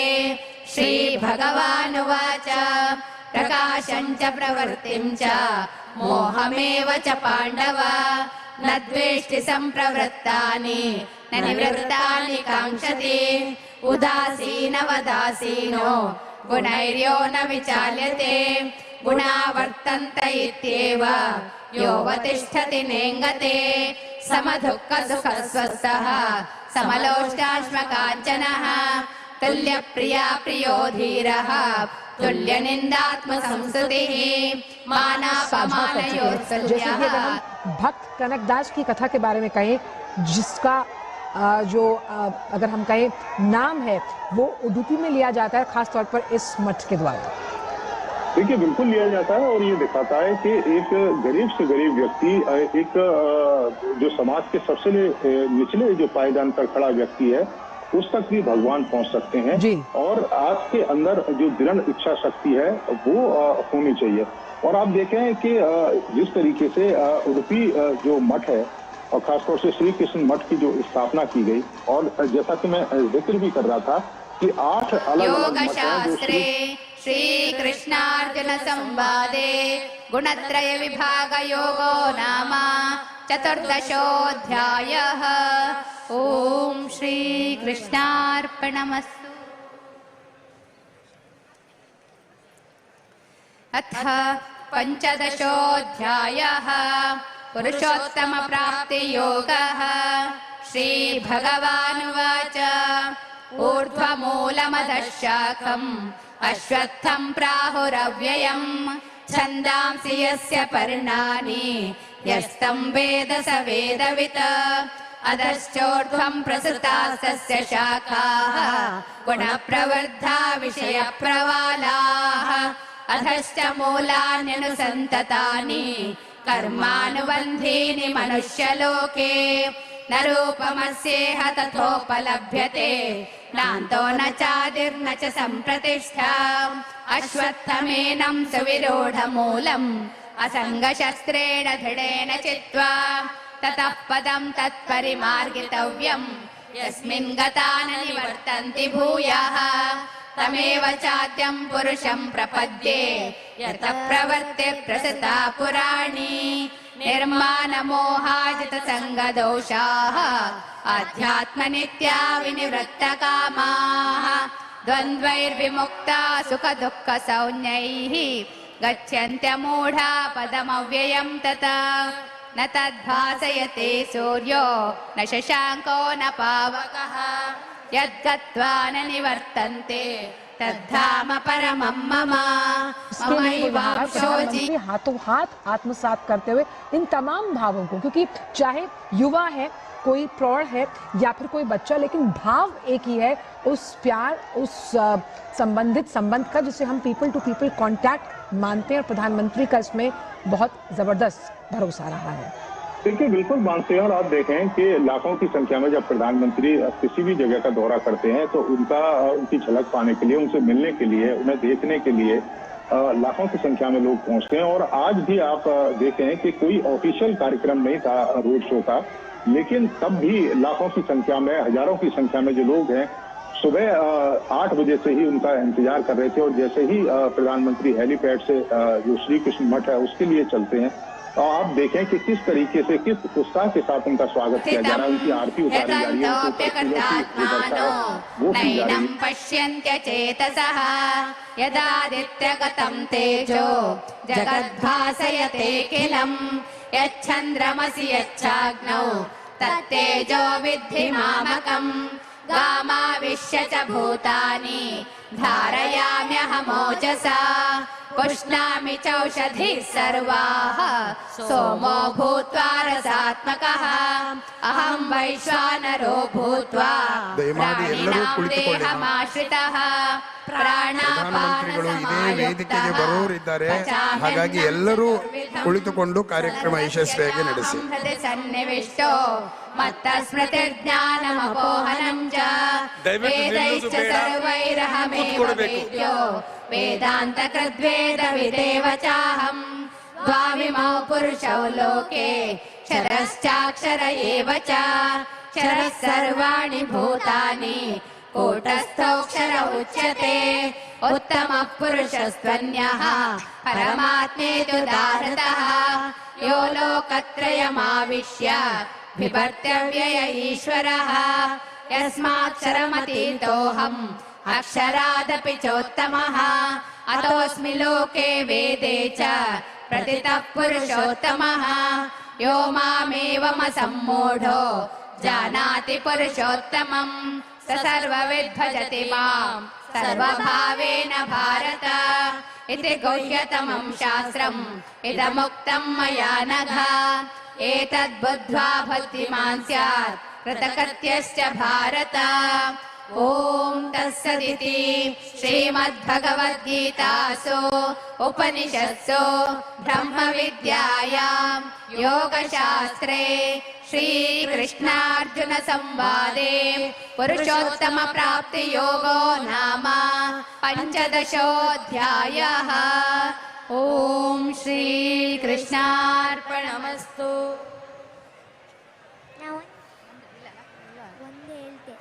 अथ षोडशोऽध्यायः दैवासुरसम्पद्विभागयोगः। श्रीभगवानुवाच अभयं सत्त्वसंशुद्धिः ज्ञानयोगव्यवस्थितिः दानं दमश्च यज्ञश्च स्वाध्यायस्तपार्जवम् अहिंसा सत्यमक्रोधः त्यागः शान्तिरपैशुनम् दया भूतेष्वलोलुप्त्वम् मार्दवम् ಎಲ್ಲರೂ ದಯಮಾಡಿ ಕುಳಿತುಕೊಳ್ಳಿ. तेजः क्षमा धृतिः शौचम् अद्रोहो नातिमानिता भवन्ति सम्पदम् दैवीम् VIP ಗ್ಯಾಲರಿಯಲ್ಲಿ ದಯಮಾಡಿ ಎಲ್ಲರೂ ಕುಳಿತುಕೊಳ್ಳಬೇಕು. दम्भो दर्पोऽभिमानश्च क्रोधः पारुष्यमेव च अज्ञानम् चाभिजातस्य पार्थ सम्पदमासुरीम् दैवी सम्पद्विमोक्षाय निबन्धायासुरीमता माशु च सम्पदम् दैवीम् अभिजातोऽसि पाण्डव द्वौ भूतसर्गौ लोकेऽस्मिन् दैवासुर एव च दैवो विस्तरशः प्रोक्ता आसुरम् पार्थ मे शृणु प्रवृत्तिम् च निवृत्तिम् च जना न विदुरासुराः न शौचम् नापि चाचारो न सत्यम् तेषु विद्यते असत्यमप्रतिष्ठन्ते जगदाहुरनीश्वरम् अपरस्परसम्भूतम् किमन्यत् कामहैतुकम् एताम् दृष्टिमवष्टभ्य नष्टात्मानोऽल्पबुद्धयः प्रभवन्त्युग्रकर्माणः क्षयाय जगतो हिताः काममाश्रित्य दुष्पूरम् दम्भमानमदान्विताः मोहात् गृहीत्वा सद्ग्राहान् प्रवर्तन्तेषु च व्रताः चिन्तामपरिमेयाञ्च प्रलयान्तामुपाश्रिताः कामोपभोगपरमा एतावदिति निश्चिताः आशापाशुषतैर्बद्धाः कामक्रोधपरायणाः ईहन्ते कामभोगार्थम् अन्यायेनार्थसञ्चयान्। सोच उत्पन्न होगी, बहुत ही पॉजिटिव वाइब जिसे अगर हम कहते हैं वो क्रिएट करने की कोशिश है पूरे यूनिवर्स में। बिल्कुल, और शब्दों की आंचल अपनी एक एनर्जी होती है और हमारे जो वैज्ञानिक है वो भी कहते हैं कि शब्द जो अंतरिक्ष है, ब्रह्मांड है, उसमें घूमते रहते हैं। और जब लाखों की संख्या में जो लोग हैं बैठकर गीता के उन श्लोकों को पढ़ेंगे तो निश्चित तौर पर एक जबरदस्त एनर्जी, एक जबरदस्त पॉजिटिव जो वाइब्स है वो लोगों को मिलेगी जो लोग वहाँ बैठे होंगे, और इसके साथ साथ जो लोग सुन भी रहे होंगे और वो जोड़ पाएंगे गीता से बहुत ज्यादा नजदीकी से। आप देखें कि गीता अगर आप पढ़ते हैं तो आपको कुछ ना कुछ गीता में जरूर मिलता है, चाहे आप किसी भी संप्रदाय से रहे हों, किसी भी धर्म को आप फॉलो करते रहे हों, लेकिन गीता एक तरीके से सार है मानव समाज के कल्याण के लिए, मानव समाज के उत्थान के लिए। और मानव समाज के उत्थान के लिए तमाम बातों का जो जिक्र है वो गीता में लिखा गया है। और निश्चित तौर पर जब गीता का पाठ होगा तो उन बातों को दूसरे लोगों तक पहुंचाने में एक मदद भी मिलेगी, और उनकी की जो महत्ता है उसको भी एक तरीके से आप कहें कि एक बूस्ट मिलेगा। और ये आप देखें कि किस तरीके से लोग प्रधानमंत्री का जो स्वागत है वो कर रहे हैं। ये दृश्य भी अपने आप में कम नहीं है, क्योंकि एक तो उत्तर भारत में आंचल आप देखें कि इस समय सर्दी का मौसम है, लेकिन यहाँ पर उतनी सर्दी नहीं है और गर्मी आपको महसूस होती है। और उसके बावजूद भी जिस तरीके की जो भीड़ आपको दिखाई दे रही है, ये बताता है कि तमाम शारीरिक कष्टों के बावजूद बिल्कुल जो धार्मिक जो मान्यताएं वो किस तरीके से हावी हैं लोगों के ऊपर, किस तरीके से एक आस्था, किस तरीके से एक विश्वास अपने प्रधानमंत्री को लेकर है, प्रधानमंत्री की नीतियों को लेकर है। जो बिल्कुल जो दृश्य भक्ति, आपको दिखाते ज्ञान, हैं। दर्शन जिसके लिए भारत को जाना जाता है पूरे विश्व में। और वो कहते भी हैं नीरज, मुझे बचपन का वो पाठ भी याद आ रहा है जब कहते थे कि अगर आप किसी परेशानी में घिरे हैं, आप गीता के उपदेशों को पढ़िए, आपकी परेशानी और आपके कई ऐसे प्रश्नों का उत्तर गीता के हर एक श्लोक में है। और मुझे लगता है कि आज इस सामूहिक पाठ से जिस तरह का सकारात्मक संदेश पूरे विश्व में जाएगा, जहां शांति और ऊर्जा की ज़रूरत है, और जिस तरह से ये सकारात्मक जो सोच है उसका आधार है यहाँ पर मौजूद ये हुजूम जो प्रधानमंत्री को इतना प्यार करता है, और प्रधानमंत्री भी उनका हाथ हिलाकर अभिवादन जिस तरह से कर रहे हैं। तो ये टू वे कम्युनिकेशन में हमेशा जो प्रधानमंत्री का बिलीफ है वो यहाँ नजर आता हुआ। देखिए, बिल्कुल आप देखें कि निश्चित तौर पर पीपल टू पीपल जो कनेक्ट है उसकी जो बात है वो प्रधानमंत्री शुरू से ही करते रहे। और जिस गीता की आप बात कर रहे हैं, निश्चित तौर पर उसका जो ज्ञान है वो समाज के हर वर्ग, हर व्यक्ति के कल्याण के लिए है। और आप देखें कि प्रधानमंत्री जब तमाम योजनाओं का जिक्र करते हैं, योजनाओं की रूपरेखा खींचते हैं, तो समाज के हर व्यक्ति की जरूरत का, हर व्यक्ति की आवश्यकता का जो ध्यान है वो प्रधानमंत्री रखते हैं। और उसी के बाद एक जो रूपरेखा है वो बनाई जाती है, और तभी आप देखें कि उसका जो परिणाम है वो सकारात्मक रूप से आपको दिखाई देता है। अब आप देखें कि इस गर्मी के मौसम में प्रधानमंत्री का स्वागत करने के लिए, उनकी आरती उतारने के लिए, उनके ऊपर फूलों की जो वर्षा है वो करने के लिए, ये बताता है कि ये किस तरह की आस्था अपने प्रधानमंत्री को लेकर है। ये बताता है कि किस तरह का समर्पण अपने प्रधानमंत्री को लेकर है। और ये भी बताता है कि किस तरीके की आस अपने प्रधानमंत्री से यहाँ के जो लोग हैं वो लगाए हुए हैं, जो गरीब लोग हैं। और आप देखें कि तमाम योजनाओं में जब प्रधानमंत्री जिक्र करते हैं, आपने संविधान का जिक्र किया, जो सबके साथ सबके विश्वास की भी बात हमारा भारत का संविधान करता है। और सबका साथ सबका जो विश्वास है उसमें ये स्पष्ट कहता है कि हर संप्रदाय, हर समाज के व्यक्ति का विकास, हर समाज के व्यक्ति का साथ। और उसी वाक्य को लेकर प्रधानमंत्री लगातार आगे चलते हैं। और आपने देखा भी है कि प्रधानमंत्री के तमाम जो भाषण है उनमें इस बात का जो जिक्र है वो भी होता है कि किस तरीके से वो समाज के हर व्यक्ति को साथ लेकर आगे बढ़ना चाहते हैं। आप देखें कि जिस तरह की रूपरेखाएं बनाई जाती है, नॉर्थ ईस्ट हमने आंचल देखा है कि किस तरीके से पिछड़ा पड़ा हुआ था, एक तरीके से अलग अलग छोड़ रखा था। जो अंतिम गांव जिसको हम कहते थे, आज प्रधानमंत्री ने उसे प्रथम गांव घोषित किया। ये बताया है कि किस तरीके से हम डेवलपमेंट कर सकते हैं, किस तरीके से हम देश के अलग अलग हिस्सों में विकास को पहुंचा सकते हैं, किस तरीके से दूरस्थ और दुर्गम जो रास्ते हैं उनकी कठिनाइयों को किस तरीके से कम कर सकते हैं। तो ये एक बड़ी दृष्टि और एक स्पष्ट दृष्टि बताती है। और इसके पीछे सोच वही है कि आप विकास की दौर अंतिम छोर में बैठे व्यक्ति तक पहुंचाएं, तभी आप देश का भी भला कर सकते हैं, तभी आप दुनिया का भी भला कर सकते हैं। बिल्कुल। और आपने बहुत अहम बात कही नीरज कि ये विकास का ही विश्वास है जो यहाँ जनता की आंखों में उनके प्यार और भावना के स्वरूप नजर आ रहा है। जहां हम देख रहे हैं कि पुष्प वर्षा करती हुई ये जनता प्रधानमंत्री की इस मुस्कुराहट को देख रही है। और देखिए कि अगर प्रधानमंत्री मुस्कुरा रहे हैं तो तमाम जनता में जितने भी चेहरे हैं वो मुस्कुराते हुए आह्लादित आपको नजर आएंगे, हर्षोल्लासित नजर आएंगे।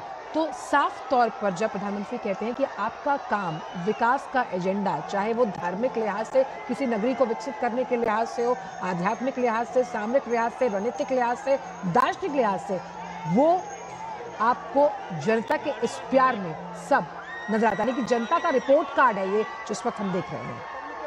देखिए, बिल्कुल, क्योंकि जब तक आपकी जो दृष्टि है इस तरीके की नहीं होगी कि आप सबको साथ लेकर चलें और जनता की हर जरूरतों का जो ध्यान है रखें, तब तक आप पूरी तरीके से सफल नहीं हो सकते, तब तक आप विकसित भारत की जो कल्पना है उसको भी नहीं कर सकते। आप देखें कि 2047 में विकसित भारत का जो लक्ष्य है प्रधानमंत्री ने रखा है, किस तरीके से उस लक्ष्य को प्राप्त करने के लिए तमाम सीढ़ियों का जिक्र प्रधानमंत्री करते हैं। और ये सिर्फ सरकार के द्वारा ही संभव नहीं है। जो लाखों की हजारों की संख्या में जो भीड़ उनका इंतजार कर रही थी, जो भीड़ उनका स्वागत कर रही थी, उसके साथ मिलकर ही इस लक्ष्य को प्राप्त किया जा सकता है।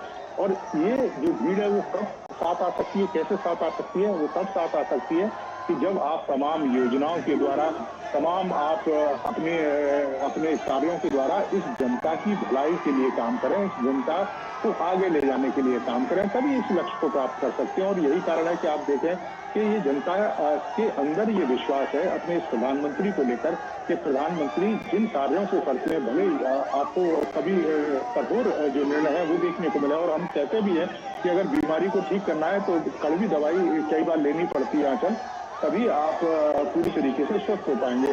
तो जो विकास की जो रूपरेखा है, जो विकास का जो एक तरीके से स्वरूप है, वो 2047 में किस तरीके का हो, किस तरीके का भारत हो, उसकी रूपरेखा भी बनाई है प्रधानमंत्री ने। और कई बार उसका जिक्र भी किया है कि हम समाज के हर व्यक्ति को आगे किस तरीके से लेके जा सकते हैं।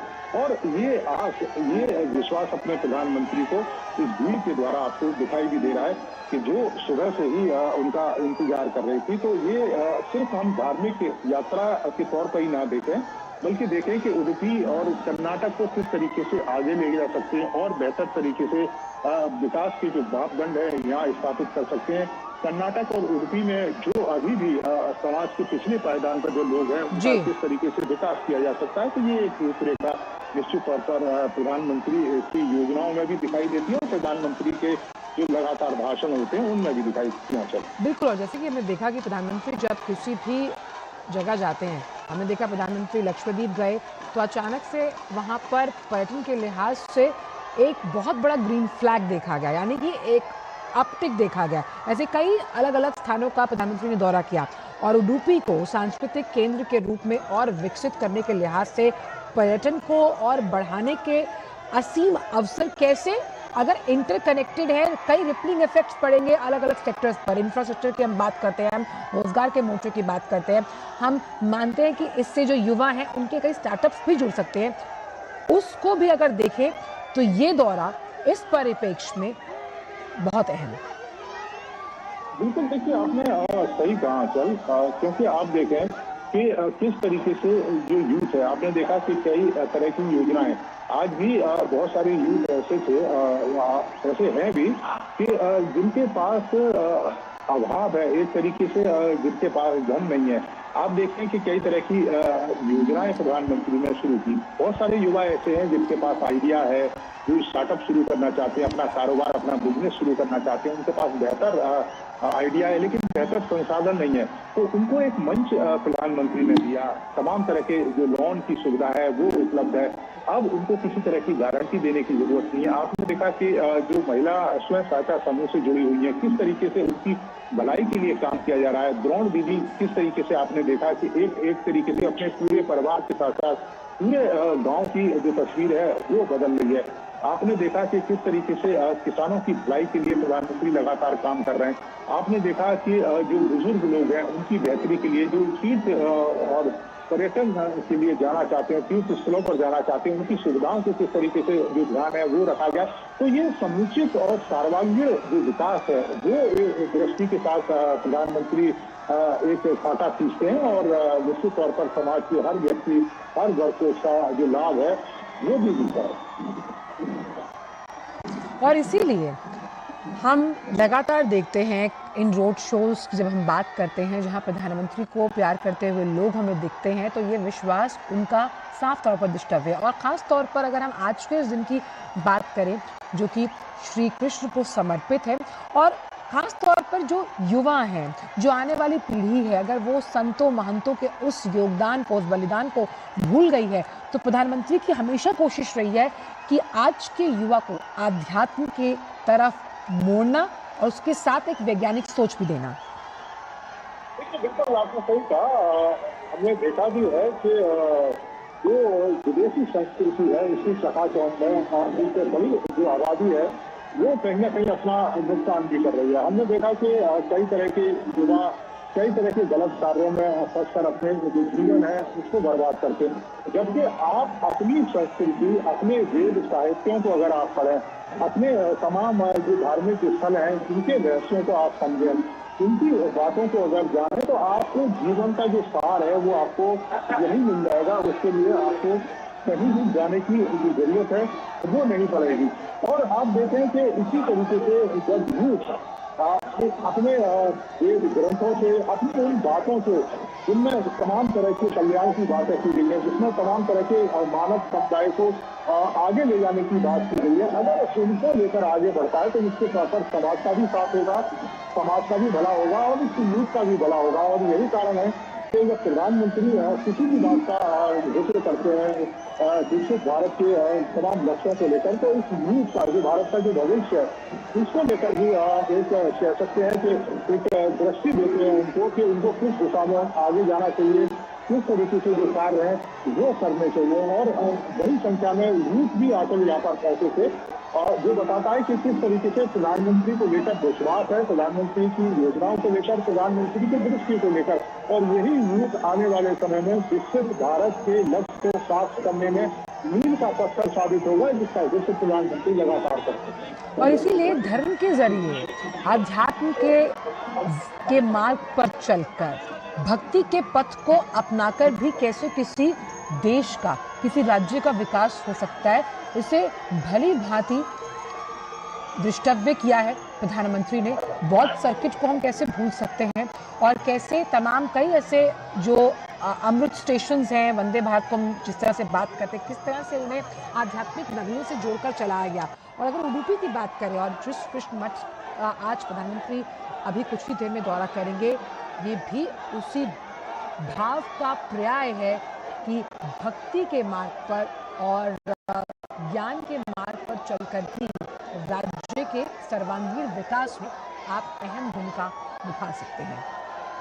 देखिए, बिल्कुल आप देखें कि हमारे तमाम धर्म ग्रंथों में मानव समाज और मानव कल्याण की बात की गई है। चाहे वो किसी भी संप्रदाय का धर्म ग्रंथ हो या किसी भी संप्रदाय के जो धार्मिक ग्रंथ हैं, उनमें हमेशा मानव कल्याण की बात की गई है। और अगर ये यूथ मानव कल्याण से जुड़ेगा तो निश्चित तौर पर इसका जो फायदा है वो संपूर्ण देश से होगा, संपूर्ण समाज से होगा। और प्रधानमंत्री जब तमाम बातों का जिक्र करते हैं तो उसमें उनका लक्ष्य भी यही रहता है कि समाज के लिए कार्य किया जाए, समाज को किस तरीके से आगे बढ़ाया जाए, सामाजिक कुरीतियों को किस तरीके से दूर किया जाए, सामाजिक कुरीतियों के स्थान पर किस तरीके से हम अपने धार्मिक ग्रंथों की जो बेहतर बातें हैं उनका इस्तेमाल कर सकते हैं, उनसे हम उदाहरण ले सकते हैं, किस तरीके से हम कार्य कर सकते हैं। तो आप देखें कि प्रधानमंत्री की धार्मिक यात्राएं होती हैं, किस तरीके से हमने उन दृश्यों को भी देखा था कि केदारनाथ में प्रधानमंत्री ने मेडिटेशन किया था और किस तरीके से गुफा में बैठकर, और ये मेडिटेशन बताता है कि जो असीमित ऊर्जा है व्यक्ति के अंदर से किस तरीके से अपने आप को एकाग्रचित रहकर समाज की भलाई के लिए कार्य कर सकता है। हमने उन दृश्यों को भी देखा है कि जब प्रधानमंत्री काशी विश्वनाथ में जाते हैं, प्रधानमंत्री हमने देखा है कि दक्षिण भारत के तमाम जो मंदिर है, रामेश्वरम है, वहां जाकर उन्होंने किस तरीके से पूजा करी है। हमने देखा है अयोध्या में किस तरीके से प्रधानमंत्री ने प्राण प्रतिष्ठा से लेकर जो ध्वज समारोह है, जो ध्वज वहां पर स्थापित किया। तो वो तमाम जो कार्य प्रधानमंत्री इस दृष्टि को ही ध्यान में रखकर करते हैं कि समाज के हर व्यक्ति का भला किया जा सके। हमारे धार्मिक ग्रंथों में जो बेहतर बातें हैं, समाज की भलाई के लिए जिन बातों का जिक्र किया जाए, उसका जो फायदा है वो समाज के हर व्यक्ति को मिले। और यही कारण है कि वो यूथ को इससे जोड़ने के लिए लगातार बात भी करते हैं, लगातार उनको प्रेरणा भी देते हैं। और उसका फायदा भी आजकल दिखाई देता है कि जब प्रधानमंत्री जाते हैं तो बड़ी संख्या में यूथ है वो भी विजिट करता है उन स्थानों का। और जब उन स्थानों पर विजिट करता है तो यूथ को एक दृष्टि भी मिलती है, एक तरीके से उसको ज्ञान भी मिलता है कि हमारे जो धर्म ग्रंथ हैं, जो हमारे धार्मिक स्थल हैं, वो किस तरीके से कार्य कर रहे हैं। और आप देखें कि मुझे नहीं लगता है कि किसी भी धर्म ग्रंथों में या धार्मिक स्थलों में इस तरह की पद्धति आपको दिखाई देगी।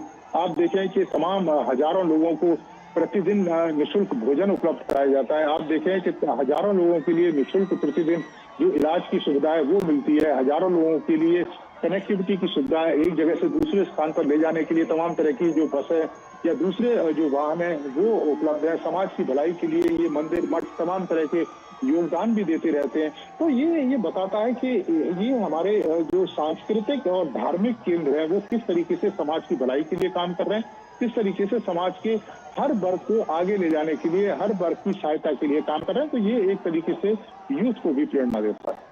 और इसी प्रेरणा के जरिए जब हम सामूहिक गीता पाठ को आज सुनेंगे, ये प्रेरणा कैसे एक सकारात्मक ऊर्जा का संचार करती है उडुपी की जनता के साथ साथ पूरे विश्व में, वहाँ के युवाओं में, ये तो हम देखेंगे ही।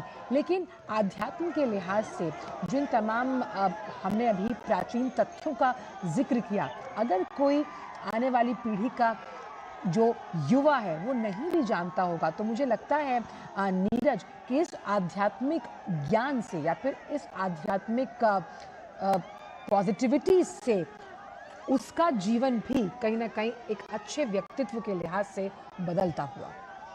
देखिए बिल्कुल, जब लक्ष्यकंठ गीता पारायण कार्यक्रम जो संपन्न यहाँ पर होगा और उसमें 1 लाख के करीब आप देखते हैं कि प्रतिभागी उसमें छात्र विद्वान शामिल होंगे, जो श्री भगवत गीता है उसका सामूहिक जो पाठ है वो किया जाएगा। तो एक मैसेज पूरी दुनिया को जाएगा, एक मैसेज देश के अलग अलग जो लोग हैं उनको जाएगा कि किस तरीके से 1 लाख लोगों ने सामूहिक पाठ किया। और 1 लाख लोग जब सामूहिक पाठ करेंगे तो उसके जो वाइब्रेशन है, उसकी जो एनर्जी है वो आप समझ सकते हैं कि किस तरह की रही होगी या किस तरह की रहेगी उस समय जब प्रधानमंत्री खुद उनके साथ बैठकर इस तरह का पाठ करेंगे। तो निश्चित तौर पर एक संदेश भी देगा लोगों को, एक प्रेरणा भी देगा कि आप अपने धर्म ग्रंथों की तरफ मुड़िए, धर्म ग्रंथों में बेहतर से बेहतर चीजों का जिक्र किया जाए। और गीता हमारे तमाम दुखों का, हमारी तमाम समस्याओं का एक तरीके से जो समाधान है वो भी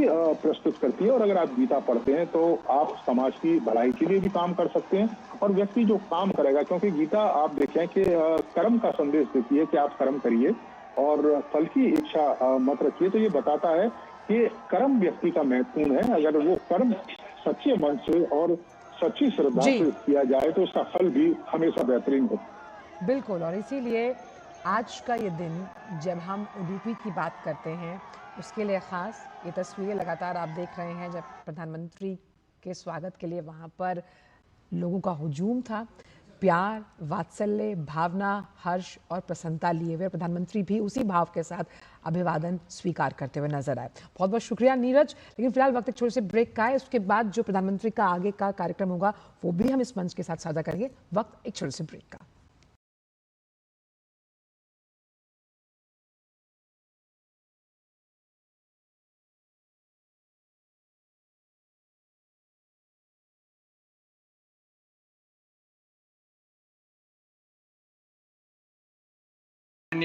प्रधानमंत्री श्री नरेंद्र मोदी जी, विशिष्ट अतिथिगण, स्काई रूट टीम और यहां उपस्थित सभी महानुभावों को मेरा नमस्कार।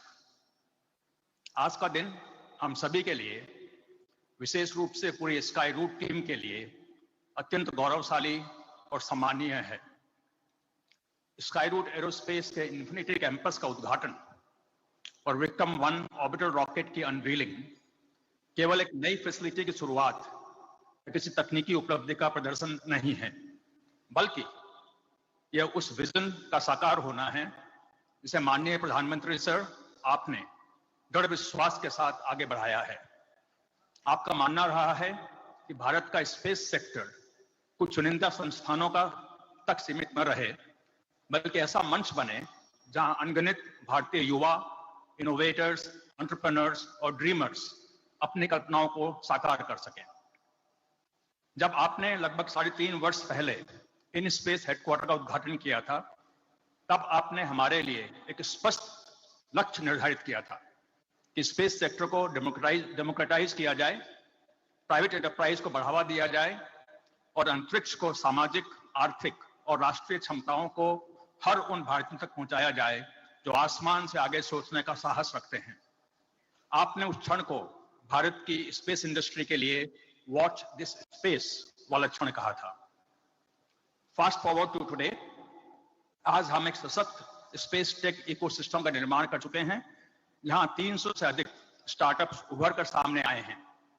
एक ऐसे ही स्टार्टअप स्काई रूट एरोस्पेस की शुरुआत 2 प्रतिभाशाली युवा इंजीनियर्स श्री पवन कुमार ढाका कश्चिन्मे प्रियकृत्तमः भविता न च मे तस्मात् अन्यः प्रियतरो भुवि अध्येष्यते च इमं धर्म्यं संवादमावयोः ज्ञानयज्ञेन तेनाहम् इष्टस्यामिति मे मतिः श्रद्धावाननसूयश्च शृणुयादपि यो नरः सोऽपि मुक्तशुभान् लोकान् प्राप्नुयात् पुण्यकर्मणाम् कच्चिदेतच्छ्रुतं पार्थ त्वयैकाग्रेण चेतसा कच्चिदज्ञानसम्मोहः प्रणश्यस्ते धनञ्जय अर्जुन उवाच नष्टो मोहस्मृतिर्लब्ध्वा त्वत्प्रसादान्मयाच्युत स्थितोऽस्मि गतसन्देहः करिष्ये वचनं तव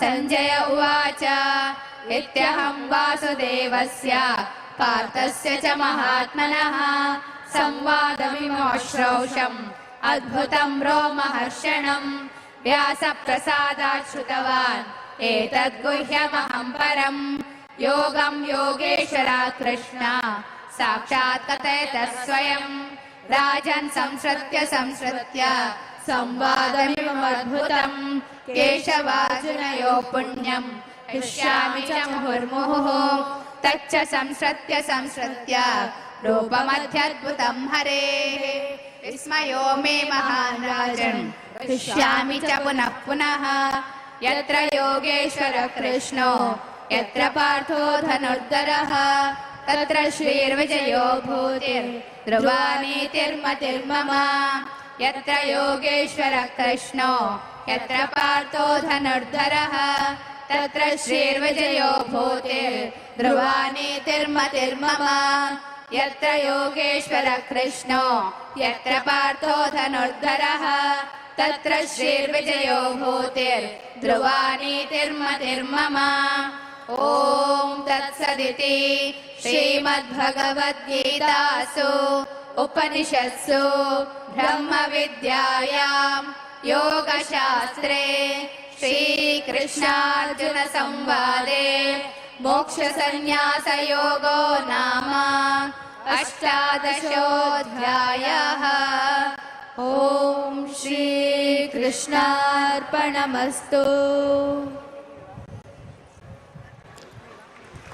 ಇಲ್ಲಿಯವರೆಗೆ 18 ಅಧ್ಯಾಯಗಳ ಭಗವದ್ಗೀತೆಯ ಸಾಮೂಹಿಕ ಪಾರಾಯಣ ಸಮಾಪ್ತಗೊಂಡಿದೆ. ತುಂಬ ಆಶ್ಚರ್ಯ ಅಂದರೆ ದೇವರ ಪ್ರೇರಣೆ. ಸಮಗ್ರ ಭಗವದ್ಗೀತೆಯಲ್ಲಿ ಬಹಳ ಮುಖ್ಯವಾದದ್ದು ಅಧ್ಯಾಯ ಅಂದರೆ ಪುರುಷೋತ್ತಮ ಯೋಗ ಅಂತ. ಉತ್ತಮ ಪುರುಷಸ್ತ್ವನ್ಯಃ ಪರಮಾತ್ಮೇತ್ಯುದಾಹೃತಃ ಅಂತ ಭಗವಂತ ಹೇಳಿ ಇಡೀ ಜೀವರಾಶಿಯಲ್ಲಿ ಜಗತ್ತಿನಲ್ಲಿ ನಾನೇ ಪುರುಷೋತ್ತಮ ಅಂತ ಭಗವಂತ ಸಾರಿದ್ದಾನೆ. ಅಂತಹ ಪ್ರಧಾನವಾದ ಪುರುಷೋತ್ತಮ ಯೋಗದ ಪಠನೆಯ ಸಂದರ್ಭದಲ್ಲೇ ನಮ್ಮ ಪ್ರಧಾನಮಂತ್ರಿಗಳು ಕೃಷ್ಣ ಮಠಕ್ಕೆ ಬಂದಿದ್ದಾರೆ.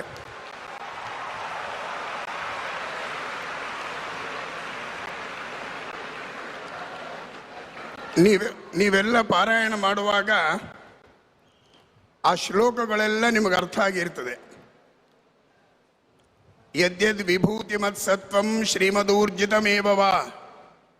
ಕೃಷ್ಣ ಹೇಳ್ತಾನೆ, ಜಗತ್ತಿನಲ್ಲಿ ಒಂದು ಅದ್ಭುತವಾದ ಶಕ್ತಿ ಇದೆ ಅಂದ್ರೆ ತೀರ್ಥ ಶ್ರೀ ನನ್ನ ರೂಪ ವಿಭೂತಿ ರೂಪ ಇದೆ ಅಂತ ತಿಳಿರಿ. ಹಾಗಾಗಿ ನಮ್ಮ ಪ್ರಧಾನಮಂತ್ರಿಗಳಲ್ಲಿ ಭಗವಂತನ ವಿಶಿಷ್ಟವಾದ ರೂಪ ಇದೆ ಅಂತ.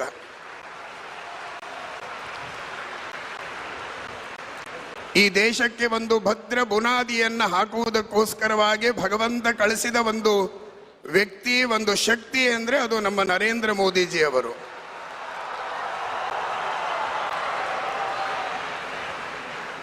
ಕೆಲವೇ ನಿಮಿಷಗಳಲ್ಲಿ ಅವರು ಈ ವೇದಿಕೆಗೆ ಆಗಮಿಸಿ ಈ ಕಾರ್ಯಕ್ರಮ ಒಂದು ಐತಿಹಾಸಿಕ ಕ್ಷಣಕ್ಕೆ ಅವರು ಚಾಲನೆಯನ್ನು ನೀಡ್ತಾ ಇದ್ದಾರೆ. ಈಗಾಗಲೇ ವೇದಿಕೆಯಲ್ಲಿ ಪೂಜ್ಯರಾದ ಧರ್ಮಸ್ಥಳದ ಧರ್ಮಾಧಿಕಾರಿಗಳಾದ ಮತ್ತು ನಮ್ಮ ಪರ್ಯಾಯ ಸಮಿತಿಯ ಮುಖ್ಯಸ್ಥರಾದ ಡಾಕ್ಟರ್ ವೀರೇಂದ್ರ ಹೆಗಡೆ ಅವರು ಆಗಮಿಸಿದ್ದಾರೆ. ಅವರಿಗೆ ತಮ್ಮೆಲ್ಲರ ಪರವಾಗಿ ನರಂ ಚೈವ ನರೋತ್ತಮಂ ದೇವೀಂ ಸರಸ್ವತೀಂ ವ್ಯಾಸಂ ತತೋ ಜಯಮುದೀರಯೇ. ಯಸ್ಮಾತ್ ಬ್ರಹ್ಮೇಂದ್ರ ರುದ್ರಾದಿದೇವತಾನಾಂ ಶ್ರೇಯೋಪಿ ಚ ಜ್ಞಾನಸ್ಫೂರ್ತಿಃ ಸದಾ ತಸ್ಮೈ ಹರಯೇ ಗುರವೇ ನಮಃ.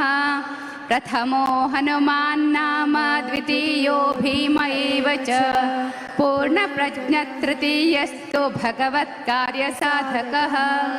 बुद्धिर्बलं यशोधैर्यं निर्भयत्वमरोगता अजाड्यं वाक्पटुत्वं च हनुमत्स्मरणात् भवेत्.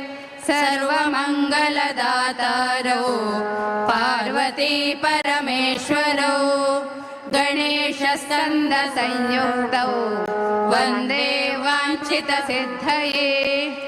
आपादमौलिपर्यन्तं गुरूणामाकृतिं स्मरेत् तेन विघ्नाः प्रणश्यन्ति सिद्ध्यन्ति च मनोरथाः. श्रीकृष्ण पूजार्पितचित्तवृत्तिं विरक्तचूडामणिबिन्दुशान्तम् अनन्तसद्भक्तप्रियं ममापि सुगुणेन्द्रतीर्थं परमाश्रितोऽहम्. एकं शास्त्रं देवकी पुत्रगीतम् एको देवो देवकी पुत्र एव. एको मन्त्रस्तस्य नामानि यानि कर्माप्येकं तस्य देवस्य सेवा. यदक्षरपदभ्रष्टं मात्राहीनं तु यद्भवेत् तत्सर्वं क्षम्यतां देव नारायण नमोऽस्तु ते. अनन्याः चिन्तयन्तो मां ये जनाः पर्युपासते तेषां नित्याभियुक्तानां योगक्षेमं वह.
यत्र योगेश्वर कृष्ण यत्र पार्थो धनुर्धरः तत्र श्रीर्विजयो भूति ध्रुवा नीतिर्मतिर्मम।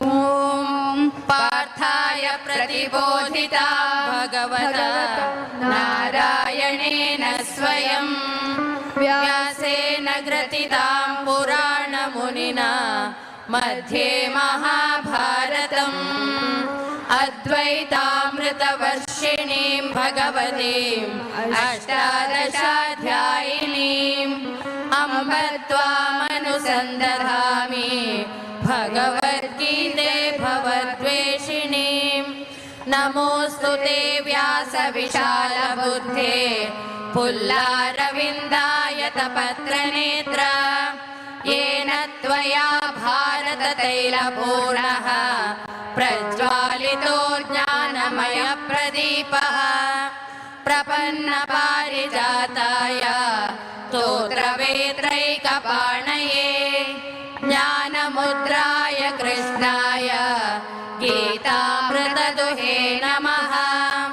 सर्वोपनिषदो गावो दोग्धा गोपालनन्दनः पार्थो वत्ससुधीर्भोक्ता दुग्धं गीतामृतं महत् वसुदेवसुतं देवं कंसचाणूरमर्दनं देवकी परमानन्दं कृष्णं वन्दे जगद्गुरुं भीष्मद्रोणवटा जयद्रथजला गान्धारनीलोत्पला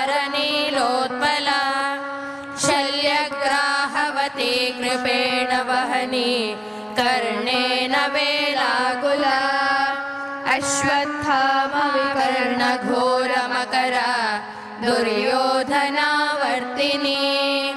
सोतेर्णा खलु पाण्डवैरणनदे कैवर्तकः केशवः पाराशर्यवचः सरोजममलं गीतार्थगन्धोत्कटम् नानाख्यानककेसरं हरिकथा सम्बोधना बोधितम् लोके सज्जन षट्पदैरहरः पेपीयमानं मुदा भूयात् भारत पंकजं तलिमला।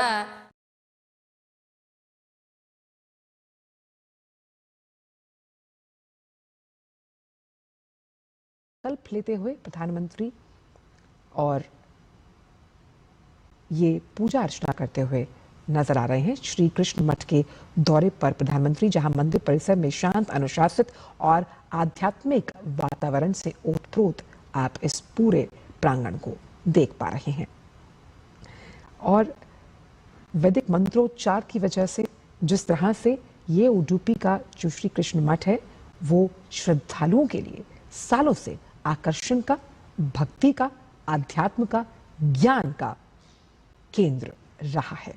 तो उडुपी स्थित श्री कृष्ण मठ के दौरे पर प्रधानमंत्री आध्यात्मिक और सांस्कृतिक उत्कृष्टता के लिहाज से आज अहम दिन जब हम एक भारत श्रेष्ठ भारत की तस्वीर यहाँ पर सटीक होते आरती है, उकेरती है। प्रधानमंत्री यहाँ पर पूजा अर्चना में भाग लेते हुए नजर आ रहे हैं और उडुपी को भगवान कृष्ण के भक्तों के लिए बेहद पवित्र स्थान माना जाता है। ये कृष्ण मंदिर खास तौर पर कृष्ण भक्तों के लिए प्रमुख आस्था का केंद्र है, जहाँ आध्यात्मिक उन्नति, उत्पत्ति का उद्घोष है। हर दिन हजारों की संख्या में श्रद्धालु यहाँ दर्शन करते हैं और बाल कृष्ण के रूप में यहाँ आप जब दर्शन अभिलाषी होते हैं, कहते हैं कि ईश्वर के दर्शन की अभिलाषा ही अपने आप में सबसे बड़ी अनूठी शक्ति होती है। और भगवान कृष्ण का जो बाल स्वरूप है, जिस कनकना किंदी के जरिए आप करते हैं, वो 9 छिद्रों वाली एक छोटी सी खिड़की, और आप समझिए कि अपने आप में कितनी अनूठी मान्यता है, कितना रोचक विवरण है इस कृष्ण मठ का। और जब हम उडुपी की बात कर रहे हैं, जिसे दक्षिण भारत का मथुरा भी कहा जाता है, तो बहुत से रोचक तथ्य जो हैं वो इस मंदिर से जुड़े हैं। जैसे कि किस तरह से एक दीपक है जो कई वर्षों से यहाँ लगातार जल रहा है। भगवान कृष्ण की जो बाल स्वरूप मूर्ति स्थापित है, हाथ में मक्खन और रस्सी पकड़े हुए है, और हर साल खासतौर पर जन्माष्टमी या फिर अगर हम भगवान कृष्ण से जुड़े जो तमाम महोत्सव होते हैं, उस वक्त इस पूरे श्री कृष्ण मठ की छटा देखते ही बनती है। काफ़ी विहंगम और रमणीय दृश्य आप ये देख रहे हैं। भक्ति में सराबोर पूरा उडुपी हमने देखा आज किस तरह से कृष्ण की भक्ति में डूबा हुआ नजर आ रहा है।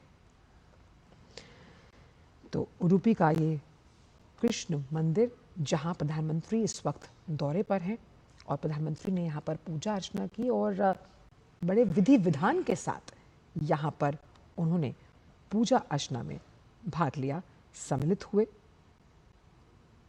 और किस तरह से संत महंत जो हैं आने वाली पीढ़ियों के लिए इस तरह एक सकारात्मक सोच और ऊर्जा को पैदा करते हैं, यानी कि जिसकी नींव आज से 13वीं शताब्दी में श्री माधव आचार्य द्वारा रखी गई, उसी इतिहास को आज हम सब अपने ज्ञान चक्षुओं से देख रहे हैं और किस तरह से आपका इतिहास ही आपके आने वाले भविष्य की नींव होता है।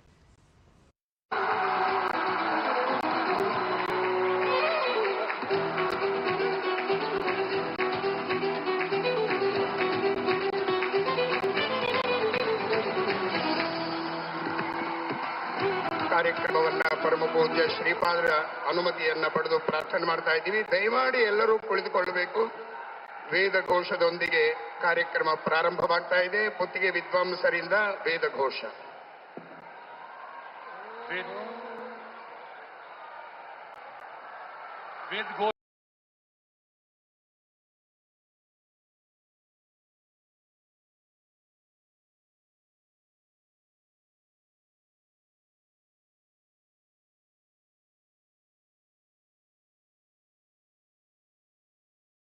माननीय प्रधानमंत्री श्री नरेंद्र मोदी जी, विशिष्ट अतिथिगण, स्काई रूट टीम और यहां उपस्थित सभी महानुभावों को मेरा नमस्कार।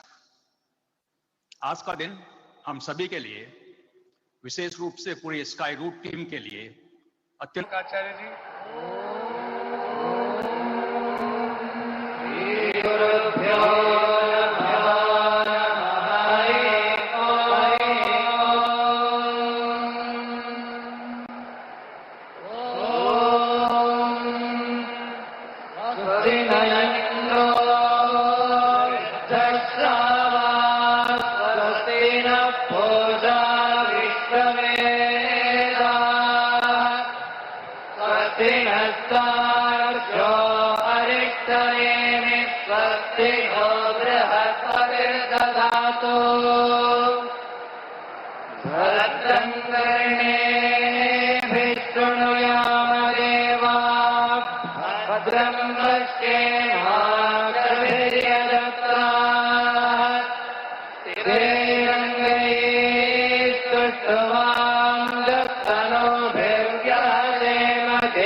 ಪರಮ ಪೂಜ್ಯ ಶ್ರೀಪಾದಂಗಳವರು ಸನ್ಮಾನ್ಯ ಪ್ರಧಾನಮಂತ್ರಿಗಳಿಗೆ ನಮ್ಮೆಲ್ಲರ ಪರವಾಗಿ ಆತ್ಮೀಯವಾದ ಸ್ವಾಗತವನ್ನ ಪುಷ್ಪದ ಮೂಲಕವಾಗಿ ನೀಡ್ತಾ ಇದ್ದಾರೆ. ನಾವೆಲ್ಲರೂ ಕೂಡ ಸ್ವಾಗತದಲ್ಲಿ ಭಾಗವಹಿಸ್ತಾ ಇದ್ದೀವಿ. ಪರಮ ಪೂಜ್ಯ ಶ್ರೀಪಾದರಿಂದ ಸ್ವಾಗತ. जगत गुरु श्री श्री सुखदेव तीर्थ स्वामी जी, जगत नायक माननीय प्रधानमंत्री श्री नरेंद्र मोदी जी को माल्यार्पण करते हुए सुगंधिम पुष्पमाल्यानाम क्रांतिवर्धकम श्रीवर्धनम. ಆಗಮಿಸಿದಂತಹ ಪ್ರಧಾನಮಂತ್ರಿಗಳಿಗೆ ಹಾಗೂ ಎಲ್ಲ ಗಣ್ಯರನ್ನ ಆತ್ಮೀಯವಾಗಿ ಸ್ವಾಗತಿಸ್ತಾ ಇದ್ದಾರೆ ಧರ್ಮಸ್ಥಳದ ಧರ್ಮಾಧಿಕಾರಿಗಳಾದ ಡಾಕ್ಟರ್ ವೀರೇಂದ್ರ ಹೆಗಡೆ ಅವರು.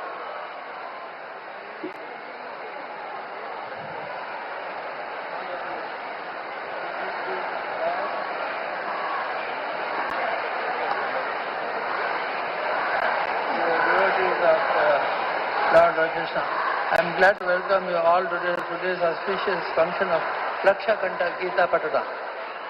Pujya Shri Sukhrendra Tirtha Swamiji of Shri Putige Bhatt initiated Koti Gita Lekana Yajna to spread the holy message of Bhagavad Gita for a noble and happy life with courage and self-confidence. I deem it a proud privilege and honor to welcome our beloved Prime Minister Shri Narendra Modi ji to this temple town of Lord Krishna. Whenever I look at our Honorable Prime Minister, I imagine him as the Yajaman of the guiding force, driving the engine of India. He is the one at the helm, steering the nation forward. Now this engine is so powerful that it can drive all coaches of the rest of the world. Along with it, on behalf of all of you, I extend a hearty welcome to the Honorable Prime Minister, Narendra Modi ji. I am happy to welcome Shri Thawarchand Gehlot ji, Honorable Governor of Karnataka. I welcome and with pranams Pujya Shri Sukhnendra Tirtha Swami ji, Sushindra Tirtha Swami ji, Putige Bhatt, and also all other 7 Math Swami ji. Shri Prahlad, I am happy to welcome Shri Prahlad Joshi ji, Honorable Minister of Government of India, and Mr. Bharati Sudesh, Bhairati Sudesh, Government of Karnataka. I have a warm welcome to Chino Sujay, Honorable MP Udupi, Honorable Raghavendra, MP Shivamoga, and Vijayendra, BJP President, State President, Sri Sunil Kumar, MLA Karkala, Suvarna, MLA Karkala, and Suresh Kumar Gurme, MLA Kapo, Kiran Kumar Kurigi, MLA Kundapur, and Gururaj Shetty Gantuhali, MLA Vaindur. I am glad to extend a warm welcome to Lakshakanta media persons and all these devotees. I cut short my welcome address as we are all eager to hear shortly address of Shri Narendra Modi ji. Once again, I welcome you all for this August function. Namo Vandito Manjunathaya Namaha.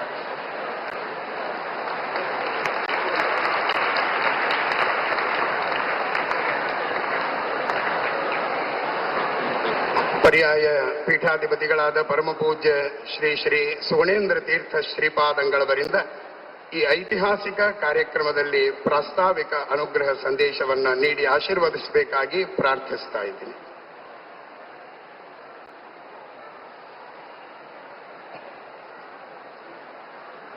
Bharat को उडुपी श्री कृष्ण और गीता के संदेश को जन जन तक पहुंचाने का कार्य श्रीमन मध्वाचार्य जी की परंपरा में महान यति जगत गुरु श्री सुखदेव तीर्थ श्रीपाद जी के द्वारा धर्म संदेश. कृष्णाय वासुदेवाय हरये परमात्मने प्रणत क्लेशनाशाय गोविंदाय नमो नमः. व्यासाय भवनाशाय श्रीशाय गुणराशये हृद्याय शुद्धविद्याय मध्वाय च नमो नमः. प्रथमो हनुमन्नाम द्वितीयो भीम एव च पूर्णप्रज्ञः तृतीयस्तु भगवत्कार्यसाधकः. बुद्धिर्बलं यशोधैर्यं निर्भयत्वम् अरोगता अजाड्यं वाक्पटुत्वं च हनुमस्मरणात् भवेत्.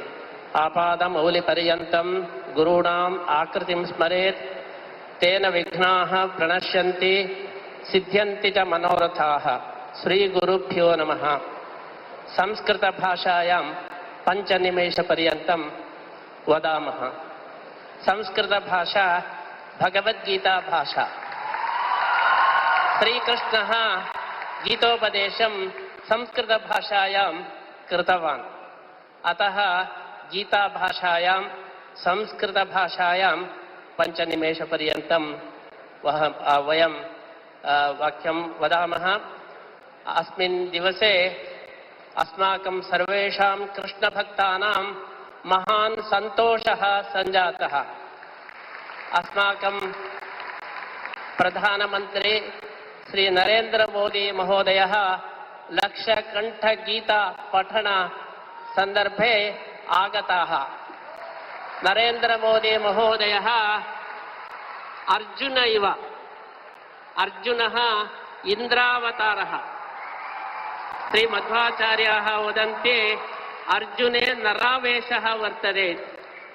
अतः नरेन्द्र शब्दस्य अर्थः साक्षात् अर्जुनः। यत्र गीता प्रचलति तत्र अर्जुनः आगतः। अतः अर्जुन आगमनेन अस्माकं लक्षकण्ठगीता समर्पणं सम्पूर्णम् इति वयं भावयामः। नरेन्द्र मोदी महोदयः 14 वर्षानन्तरम् अत्र आगताः। तन्मध्ये राममन्दिरनिर्माणं कृत्वा आगताः। यथा श्रीरामः 14 वर्षानन्तरम् अयोध्यां प्रति आगतवान्, तद्वत् 14 वर्षानन्तरम् अस्माकं नरेन्द्र महोदयः अत्र श्रीरामराज्यस्थापनार्थम् आगताः।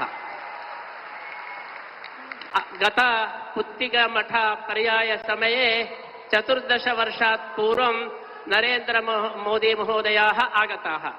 तदनन्तरं द्वितीयवारं पुनः पुत्तिगमठ पर्याय समये एव आगताः। कारणं पुत्तिगमठ पर्यायः इन्द्रपर्यायः। अष्टमठेषु इन्द्रनाम केवलं पुत्तिगमठस्य। अतः अहं सुगुणेन्द्रः, सुश्रीन्द्रः, उपेन्द्रः इति इन्द्रपरम्परा पर्यायः। तदर्थं नरेन्द्र मोदी महोदयाः आगताः पुत्तिगमठीय पर्याय इति कारणेन। अतः नरेन्द्र मोदी महोदयस्य विशेष अनुग्रहार्थं कृष्णस्य समीपे प्रार्थनां कुर्मः। राममन्दिर निर्माण समर्पणं श्रीकृष्ण समीपे कृतवन्तः। सर्वं कृष्णमयं, सर्वं कृष्णार्पणम्। कलियुगे कृष्णार्पणम् अत्यन्तम् आवश्यकम्। अतः ध्वजस्थापना अनन्तरं राममन्दिर निर्माणं सम्पूर्णम् आसीत्। तदनन्तरं कृष्णार्पणार्थम् अत्र सुवर्णतीर्थमण्डप उद्घाटनार्थं च आगताः। स्वपर्याय इति पुत्तिगमठ पर्याय समये एव आगताः। तेषां बहु अभिनन्दनं कुर्मः। श्री नरेन्द्र मोदी महोदयाः भगवद्गीतायाः व्याख्यानं, भगवद्गीता सन्देशः यः वर्तते तस्य पूर्ण अनुष्ठानं नरेन्द्र मोदी महोदयेन कृतं वर्तते। श्रीकृष्णः उद्धरेदात्मनात्मानं नात्मानम् अवसादयेत् इति सन्देशं दत्तवान्। अस्माकं नरेन्द्र मोदी महोदयः आत्मनिर्भर कार्यक्रमेण श्रीकृष्ण सन्देशस्य अनुष्ठानं कृतवन्तः। श्रीकृष्णः निस्वार्थ सेवां करोतु इति अस्माकं नरेन्द्र मोदी महोदयः निस्वार्थ सेवया गीता सन्देशं कृतवन्तः। अतः नरेन्द्र मोदी महोदयः भगवद्गीतायाः जीवत् व्याख्यानम् इति वयं भावयामः। अतः एतादृश कोटि गीता लेखन यज्ञे लक्षकण्ठगीता समर्पण समये अर्जुनस्य आगम इव नरेन्द्र मोदी महोदयस्य आगमः आसीत् इति महान् सन्तोषः। श्रीकृष्णः गीतायां धर्मस्य रक्षणम् आवश्यकं, धर्म संस्थापनार्थाय संभवामि युगे युगे, परित्राणाय साधूनां विनाशाय च दुष्कृताम्। तादृश सन्देशं नरेन्द्र मोदी महोदयः निष्पक्षपातरूपेण सज्जनानां रक्षणं, दुष्टानां शिक्षणं च कुर्वन् वर्तते। अतः श्रीकृष्णस्य अनुग्रहः विशेषरूपेण भवतु। धर्मद्वारा जगद्रक्षणं विश्वनायकस्य भवतु इति वयम् आशास्महे। अस्माकं पर्यायः विश्वगीतापर्यायः। विश्वगीतापर्याये विश्वनायकः आगतः इति सार्थकम् इति अस्माकम् आशयः वर्तते। तादृश नरेन्द्रमोदी महोदय द्वारा धर्मरक्षणं भवतु इति अस्माभिः प्रार्थना क्रियते। शास्त्रे धर्मो रक्षति रक्षितः इति घोषणं कृतम्। अस्माभिः मोदी रक्षति रक्षितः। यदि मोदी रक्षितः धर्मः देशः रक्षितः। मोदी हस्ते समग्र विश्वं सुरक्षितं वर्तते इति अस्माकं भावना। तादृश अनुग्रहः श्रीकृष्णस्य अनुग्रहः भवतु इति प्रार्थनां कृत्वा नरेन्द्रमोदी महोदयस्य अस्मिन् दिवसे श्रीकृष्ण अनुग्रह रूपेण एकं प्रशस्तिं वयं ददामः। भारत भाग्यविधाता। भारत भाग्यविधाता। अस्माकं नरेन्द्रमहोदयः भारत भाग्यविधाता इति बिरुदु समर्पणेन विशेष श्रीकृष्णानुग्रहं वयं प्रार्थयामः। अस्मिन् सन्दर्भे उडुपी क्षेत्रस्यापि अभिवृद्धिः भवतु। यथा वाराणसी कॉरिडोर आसीत् एवं उडुपी कॉरिडोर अपि भवतु। श्रीकृष्णस्य क्षेत्रस्य अभिवृद्धिः भवतु इति वयम् आशास्महे। एवं गोपालकृष्णस्य सेवार्थं गोवंशरक्षणमपि नरेन्द्रमोदी द्वारा भवतु इति वयम् आशास्य पुनरपि भारत भाग्य विधात्रोः श्रीकृष्णानुग्रहं सम्प्रार्थ्य वयं विरमामः। सुखदेव तीर्थ स्वामी जी के द्वारा अब सभी भारतवासियों एवं उडुपी की जनता की तरफ से प्रतिनिधि रूप में हम सभी के हृदयों में हृदय सम्राट हमारे परम प्रिय माननीय प्रधानमंत्री श्री नरेंद्र मोदी जी को सम्मान का कार्य प्रारंभ हो रहा है। आप सभी इस ऐतिहासिक समय के लिए उपस्थित हैं। ಸನ್ಮಾನ್ಯ ನರೇಂದ್ರ ಮೋದಿಜಿಯವರಿಗೆ ಪರಮಪೂಜ್ಯ ಶ್ರೀಪಾದಂಗಳವರು ಶ್ರೀಕೃಷ್ಣ ಮುಖ್ಯಪ್ರಾಣ ದೇವರ ಅನುಗ್ರಹ ರೂಪವಾದ ವಿಶಿಷ್ಟವಾದ ಬಿರುದು ಭಾರತ ಭಾಗ್ಯ ವಿಧಾತ ಎಂಬುವ ಬಿರುದಿನೊಂದಿಗೆ ಸನ್ಮಾನವನ್ನ ಮಾಡ್ತಾ ಇದ್ದಾರೆ.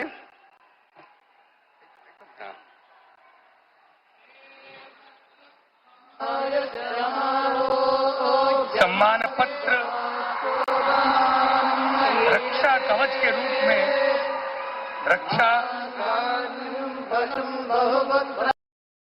ಕಂಕಣದ ಮೂಲಕವಾಗಿ ರಾಷ್ಟ್ರ ರಕ್ಷಣೆಯ ದೀಕ್ಷೆಯನ್ನ ಪೂಜ್ಯ ಶ್ರೀಪಾದಂಗಳವರು ನೀಡ್ತಾ ಇದ್ದಾರೆ.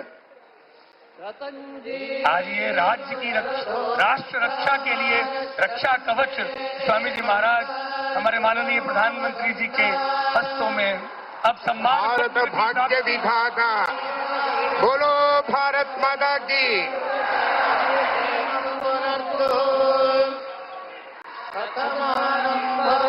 भगवान कृष्ण का चित्रपट ಮುತ್ತಿನ ಕವಚದ ಕೃಷ್ಣನ ಸುಂದರವಾದ ಮೂರ್ತಿಯನ್ನ ನೀಡ್ತಾ ಇದ್ದಾರೆ.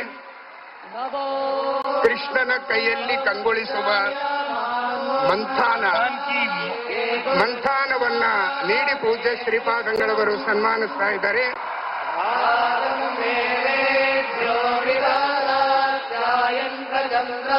गौरव की प्रतिष्ठा का प्रतीक भारत की यह पगड़ी सिर पर ಶಿರೋಮಾನ್ಯ सम्मान ವಿಶಿಷ್ಟವಾದ ಅಲಂಕೃತವಾದ ಕೃಷ್ಣನ ನವಿಲು ಇರುವಂತಹ ಕಿರೀಟವನ್ನ ಪೇಟವನ್ನ ಇಟ್ಟು ಪೂಜ್ಯ ಶ್ರೀಪಾದಂಗಳವರು ಸನ್ಮಾನಿಸ್ತಾ ಇದ್ದಾರೆ.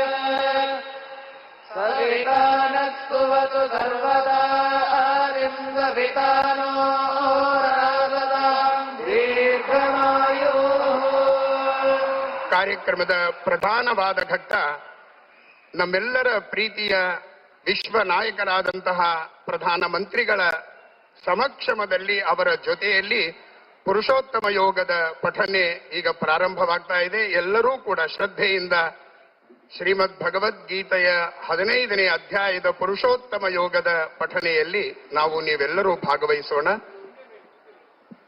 यह भगवद गीता सामूहिक रूप से जब महायज्ञ के रूप से यह ध्वनि हम सभी एक साथ भारत के नेतृत्व हृदय सम्राट माननीय श्री प्रधानमंत्री नरेंद्र मोदी जी के साथ में यह पुरुषोत्तम अध्याय का सामूहिक पठन प्रारंभ करने जा रहे हैं।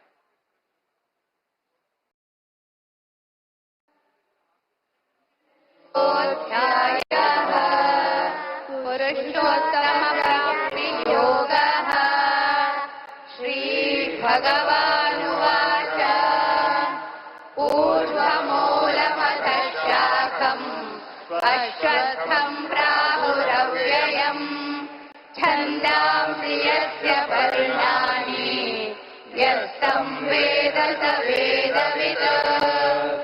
अधर्षोर्ध्वं प्रसृतास्तस्य शाखाः गुणप्रवृद्धा विषयप्रवालाः। अधश्च मूलान्यनुसन्ततानि कर्मानुबन्धीनि मनुष्यलोके। न रूपमस्येह तथोपलभ्यते नातो न तविर्न च सम्प्रतिष्ठा। अश्वत्थमेनं सुविरूढमूलम् असङ्गशस्त्रेण दृढेन चित्वा। ततः पदं तत्परिमार्गितव्यम् यस्मिन् गता न निवर्तन्ति भूयः।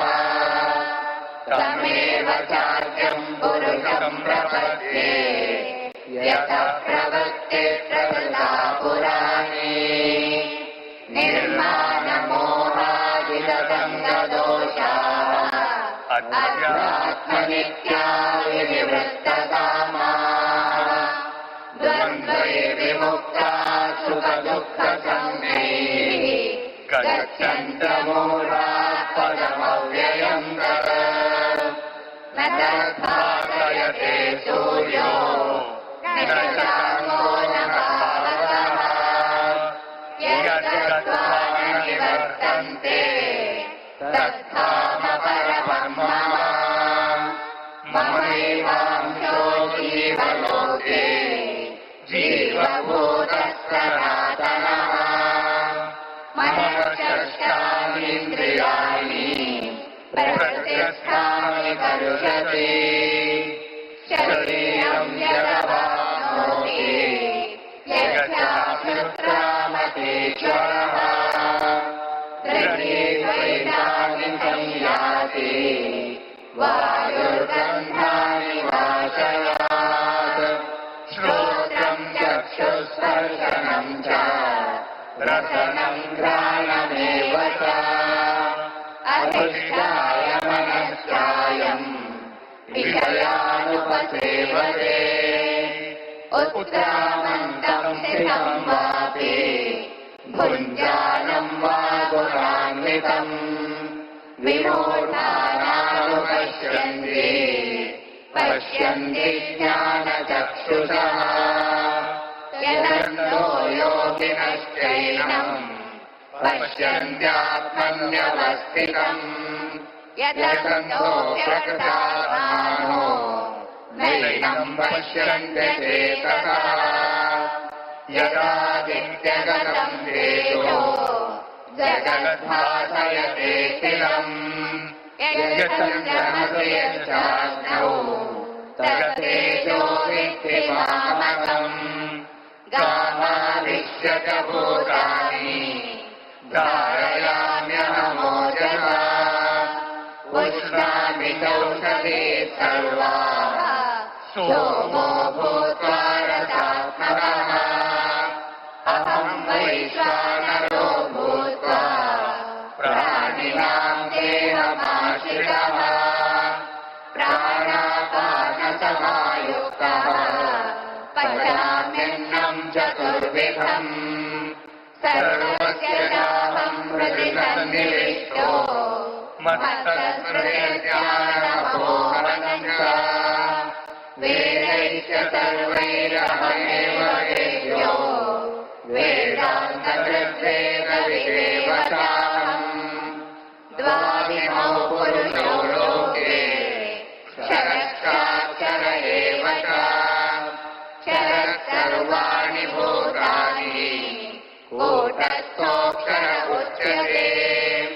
उत्तमः पुरुषस्त्वन्यः परमात्मेतु जागृतः यो लोकत्रयमाविश्य बिभर्त्यव्यय ईश्वरः यस्माक्षरमतीतोऽहम् अक्षरादपि चोत्तमः अतोऽस्मि लोके वेदे च प्रतितः पुरुषोत्तमः यो मामेवमसम्मूढो जानाति पुरुषोत्तमम् स सर्वविद् भजति माम् सर्वभावेन भारत इति गुह्यतमम् शास्त्रम् इदमुक्तम् मया नघ एतद्बुद्ध्वा बुद्धिमान् स्यात् प्रकृत्यश्च भारत ॐ तत्सदिति श्रीमद्भगवद्गीतासु उपनिषत्सु ब्रह्मविद्यायाम् योगशास्त्रे श्रीकृष्णार्जुनसंवादे पुरुषोत्तमप्राप्तियोगो नाम पञ्चदशोऽध्यायः। ॐ श्रीकृष्णार्पणमस्तु। ಈ ಭಗವದ್ಗೀತೆಯ ಪಾರಾಯಣವನ್ನ ಶ್ರೀ ಕೃಷ್ಣಾರ್ಪಣಮಸ್ತು ಅಂತ ಹೇಳಿ ಸಮರ್ಪಣೆ ಮಾಡಿ ಈ ಪುಣ್ಯವನ್ನ ನಮ್ಮ ಪ್ರಧಾನಮಂತ್ರಿಗಳಿಗೆ ಧಾರೆ ಎರೆಯೋಣ. ಅನೇನ ಪುಣ್ಯೇನ ಸುಪುಣ್ಯವಾನ್ ಭವ ಎಂಬುವ ಒಂದು ಸಮರ್ಪಣೆಯನ್ನ ಮಾಡ್ತಾ ಪ್ರಧಾನವಾದ ಕಾರ್ಯಕ್ರಮ ನಮ್ಮ ನಿಮ್ಮೆಲ್ಲರ ಪ್ರೀತಿಯ ಪ್ರಧಾನಮಂತ್ರಿಗಳಿಂದ ಶುಭಾಶಂಸನೆ. हमारे शक्ति कृष्ण के शक्ति आवेश अवतार आदरणीय प्रधानमंत्री जी अपनी ओज प्रोत वाणी से हम सभी को ज्ञान देंगे.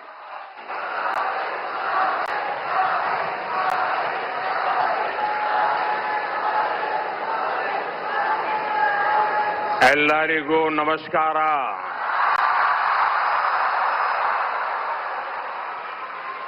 जय श्री कृष्ण.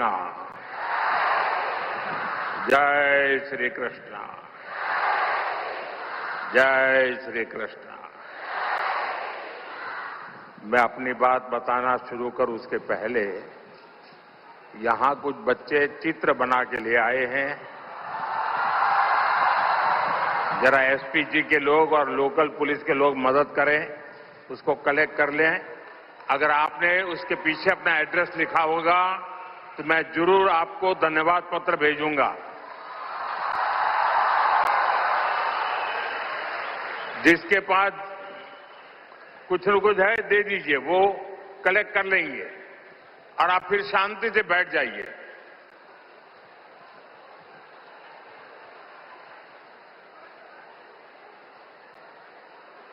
ये बच्चे इतनी मेहनत करते हैं और कभी कभी मैं उनके साथ कभी अन्याय कर देता हूं तो दुख होता है मुझे.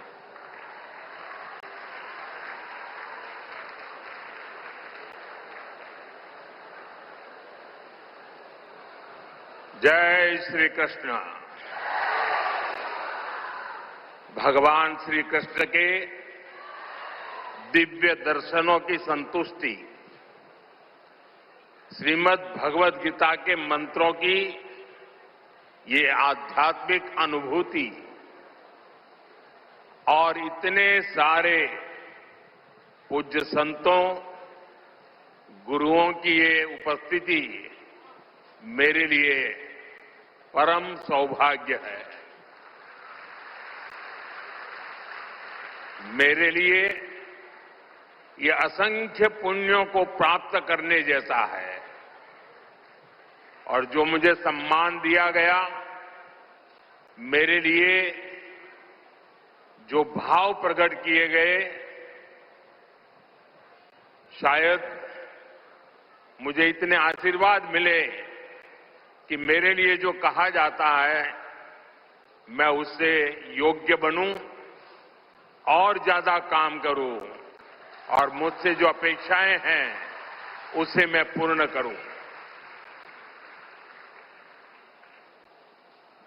भाइयों बहनों, अभी 3 दिन पहले ही मैं गीता की धरती कुरुक्षेत्र में था।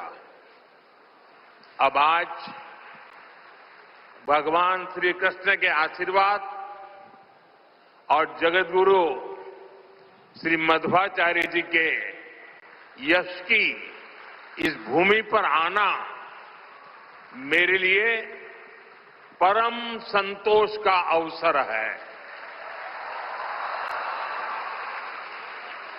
आज के इस अवसर पर जब 1 लाख लोगों ने एक साथ भगवत गीता के श्लोक पढ़े तो पूरे विश्व के लोगों ने भारत की सहस्त्र वर्षों की दिव्यता का साक्षात दर्शन भी किया है।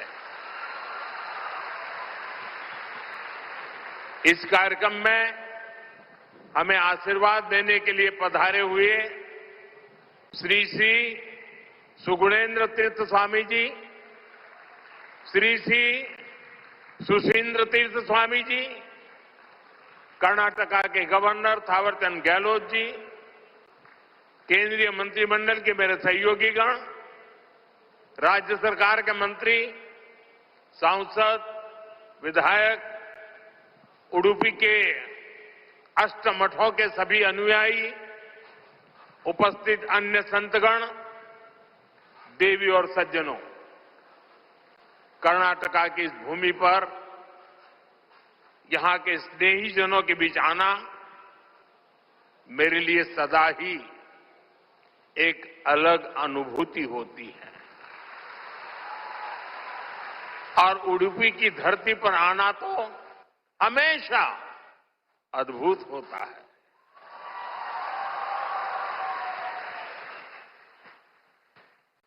मेरा जन्म गुजरात में हुआ और गुजरात और उडुपी के बीच एक गहरा और विशेष संबंध रहा है। मान्यता है कि यहां स्थापित भगवान श्री कृष्ण के विग्रह की पूजा पहले द्वारका में माता रुक्मिणी करती थी। बाद में जगत गुरु श्री मध्वाचार्य जी ने इस प्रतिमा को यहां प्रस्थापित किया और आप तो जानते हैं, अभी पिछले ही वर्ष मैं समुद्र के भीतर श्री द्वारका जी का दर्शन करने गया था, वहां से भी आशीर्वाद ले आया। आप खुद समझ सकते हैं कि मुझे इस प्रतिमा के दर्शन करके क्या अनुभूति हुई होगी। इस दर्शन ने मुझे एक आत्मीय आध्यात्मिक आनंद दिया है। साथियों, उडुपी आना मेरे लिए एक और वजह से विशेष होता है।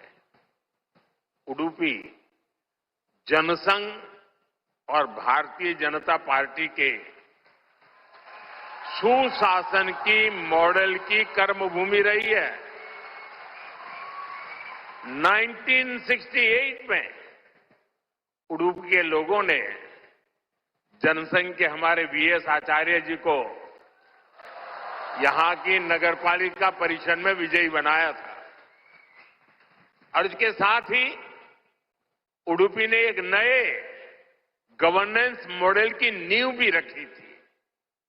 आज हम स्वच्छता के जिस अभियान को राष्ट्रीय रूप देख रहे हैं, उसे उडुपी ने 5 दशक पहले अपनाया था।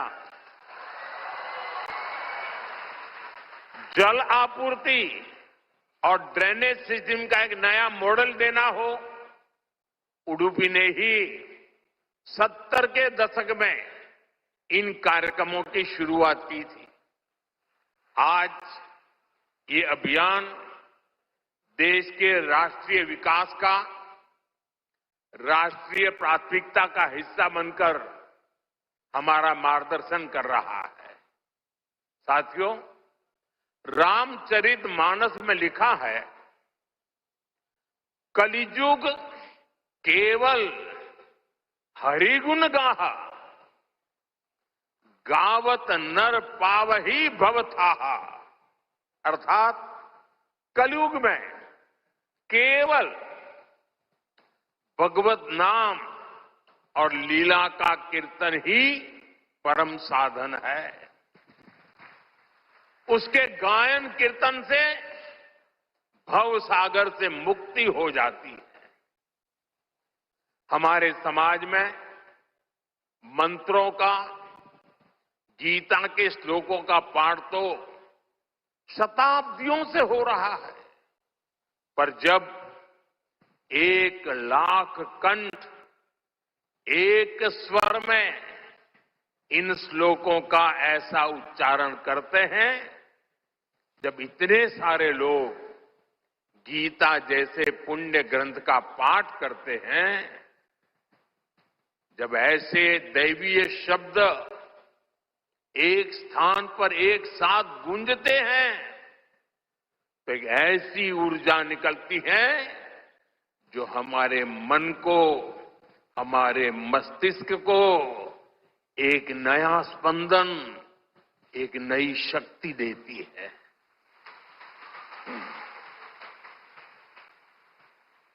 यही ऊर्जा अध्यात्म की शक्ति की है। यही ऊर्जा सामाजिक एकता की शक्ति है। इसलिए आज लक्ष्य कंठ गीता का ये अवसर एक विशाल ऊर्जा पिंड को अनुभव करने का अवसर बन गया है। ये विश्व को सामूहिक चेतना, कलेक्टिव कॉन्शियसनेस की शक्ति भी दिखा रहा है। साथियों, आज के दिन विशेष रूप से मैं परम पूज्य श्री श्री सुगुणेन्द्र तीर्थ स्वामी जी को प्रणाम करता हूं। उन्होंने लक्ष्य कंठ गीता के इस विचार को इतने दिव्य रूप में साकार किया है। पूरे विश्व में लोगों को अपने हाथ से गीता लिखने का विचार देकर उन्होंने जिस कोटि गीता लेखन यज्ञ की शुरुआत की है, वो अभियान सनातन परंपरा का एक वैश्विक जन आंदोलन है। जिस तरह से हमारा युवा भगवत गीता के भावों से, इसकी शिक्षाओं से जुड़ रहा है, वो अपने आप में बहुत बड़ी प्रेरणा है।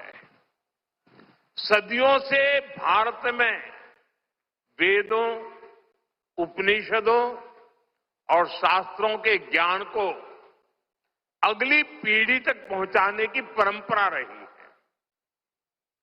और ये कार्यक्रम भी इसी परंपरा का भगवत गीता से अगली पीढ़ी को जोड़ने का एक सार्थक प्रयास बन गया है। साथियों, यहां आने से 3 दिन पहले मैं अयोध्या में भी था। 25 नवंबर को विवाह पंचमी के पावन दिन अयोध्या के राम जन्मभूमि मंदिर में धर्म ध्वजा की स्थापना हुई है।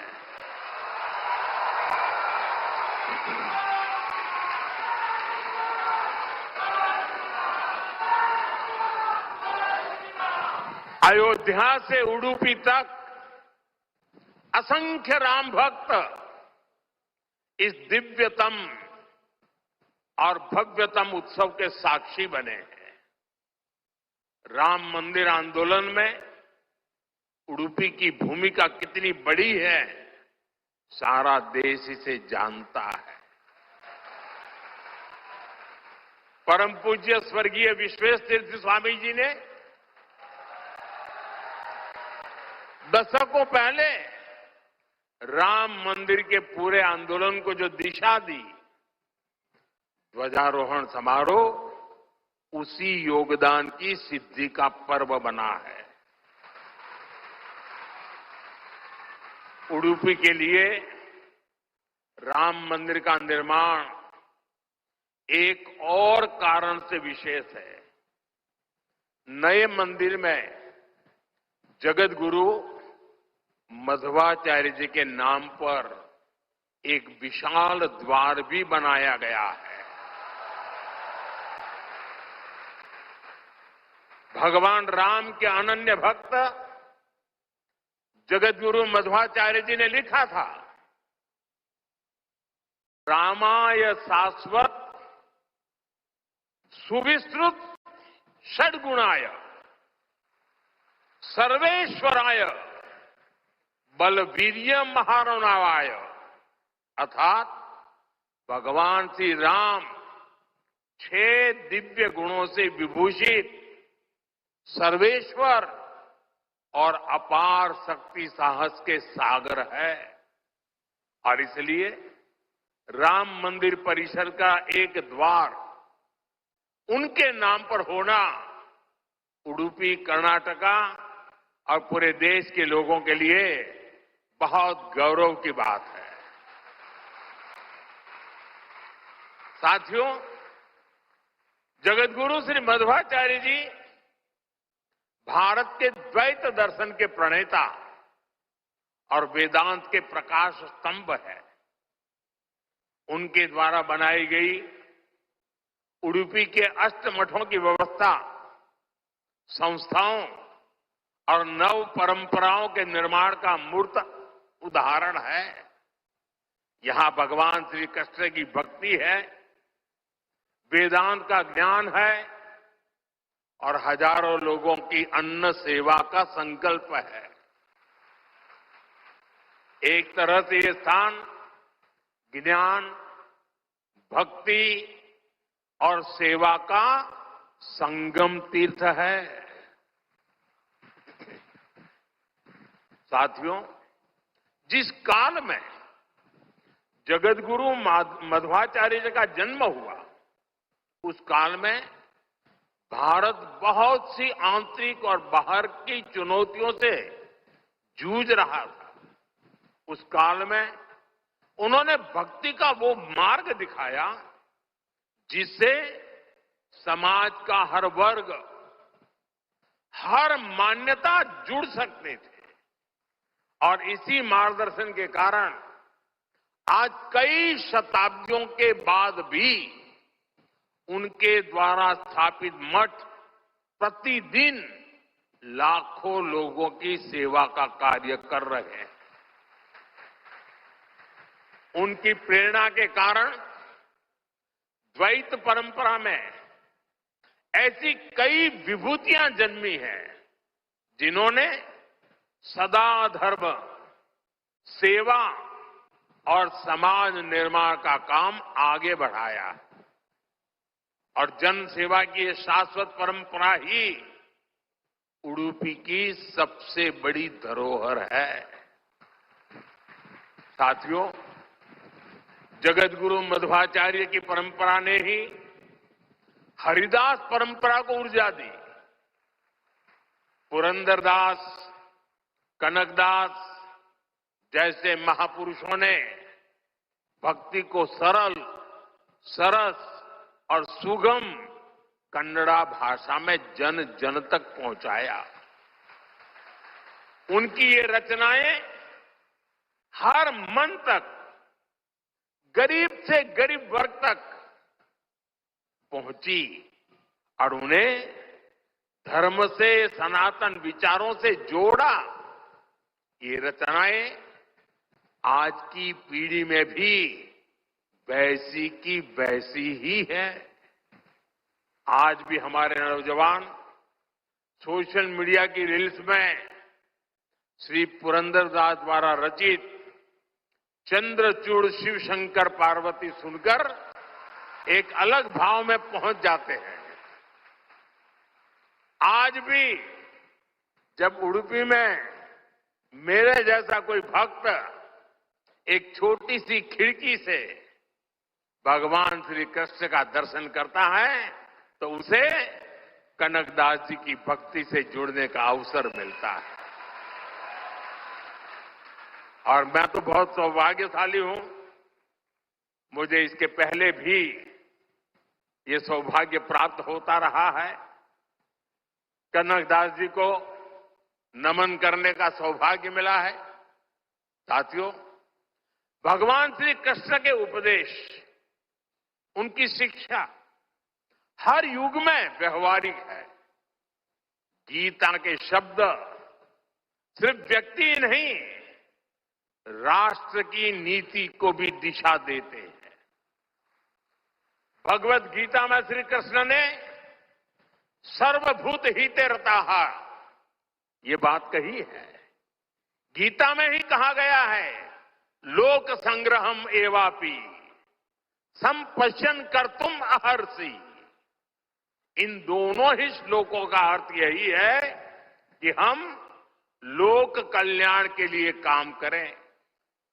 अपने पूरे जीवन में जगत गुरु मध्वाचार्य जी ने इन्हीं भावों को लेकर भारत की एकता को सशक्त किया।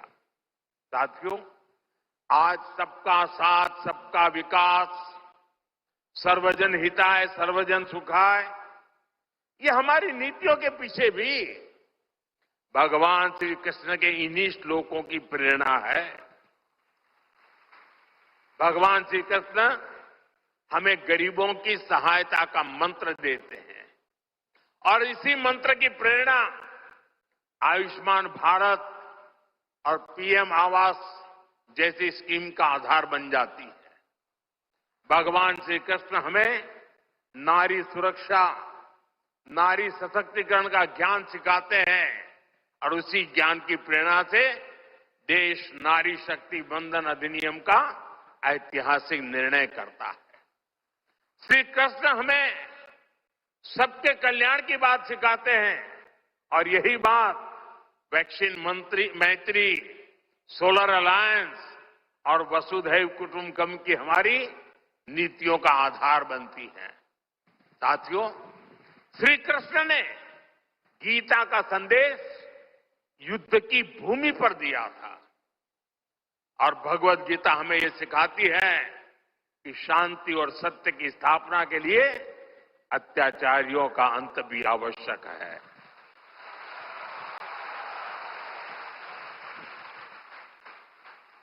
राष्ट्र की सुरक्षा नीति का मूल भाव यही है। हम वसुधैव कुटुंबकम भी कहते हैं और हम धर्मो रक्षति रक्षितः का मंत्र भी दोहराते हैं। हम लाल किले से श्री कृष्ण की करुणा का संदेश भी देते हैं और उसी प्राचीर से मिशन सुदर्शन चक्र की उद्घोषणा भी करते हैं। मिशन सुदर्शन चक्र यानी देश के प्रमुख स्थानों की, देश के औद्योगिक और सार्वजनिक क्षेत्रों की सुरक्षा की ऐसी दीवार बनाना जिसे दुश्मन भेद न पाए और अगर दुश्मन दुस्साहस दिखाए तो फिर हमारा सुदर्शन चक्र उसे तबाह कर दे।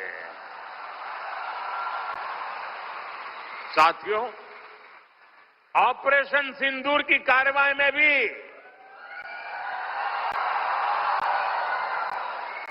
देश ने हमारा ये संकल्प देखा है। पहलगाम के आतंकी हमले में कई देशवासियों ने अपना जीवन गंवाया। इन पीड़ितों में मेरे कर्नाटका के भाई बहन भी थे। लेकिन पहले जब ऐसे आतंकी हमले होते थे तो सरकारें हाथ पर हाथ रखकर बैठ जाती थी। लेकिन ये नया भारत है, ये न किसी के आगे झुकता है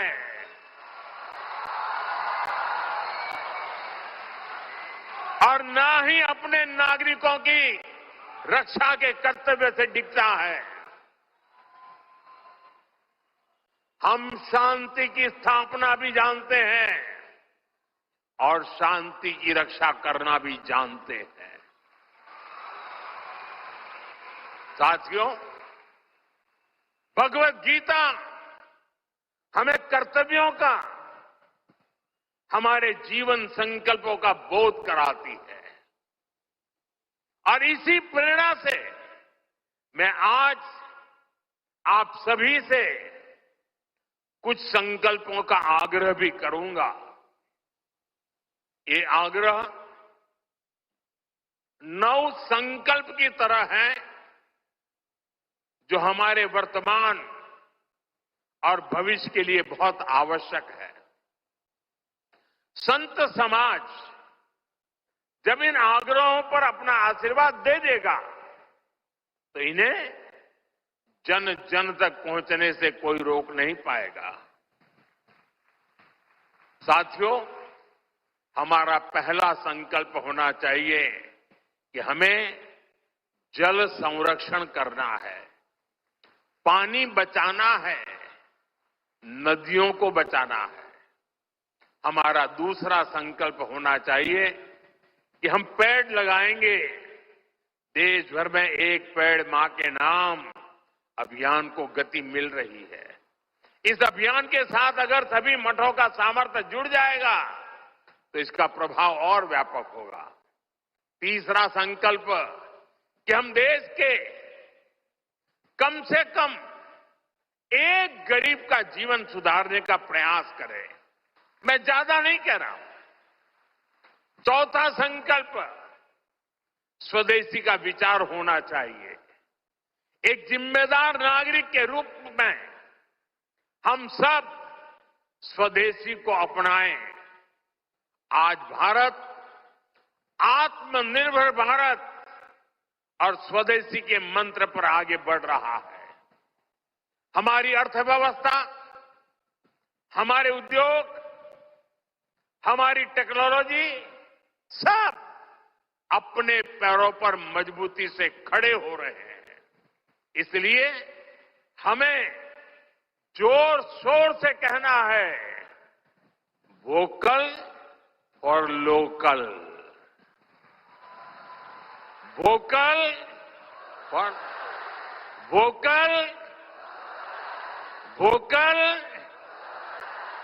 साथियों, पांचवें संकल्प के रूप में हमें नेचुरल फार्मिंग को बढ़ावा देना है।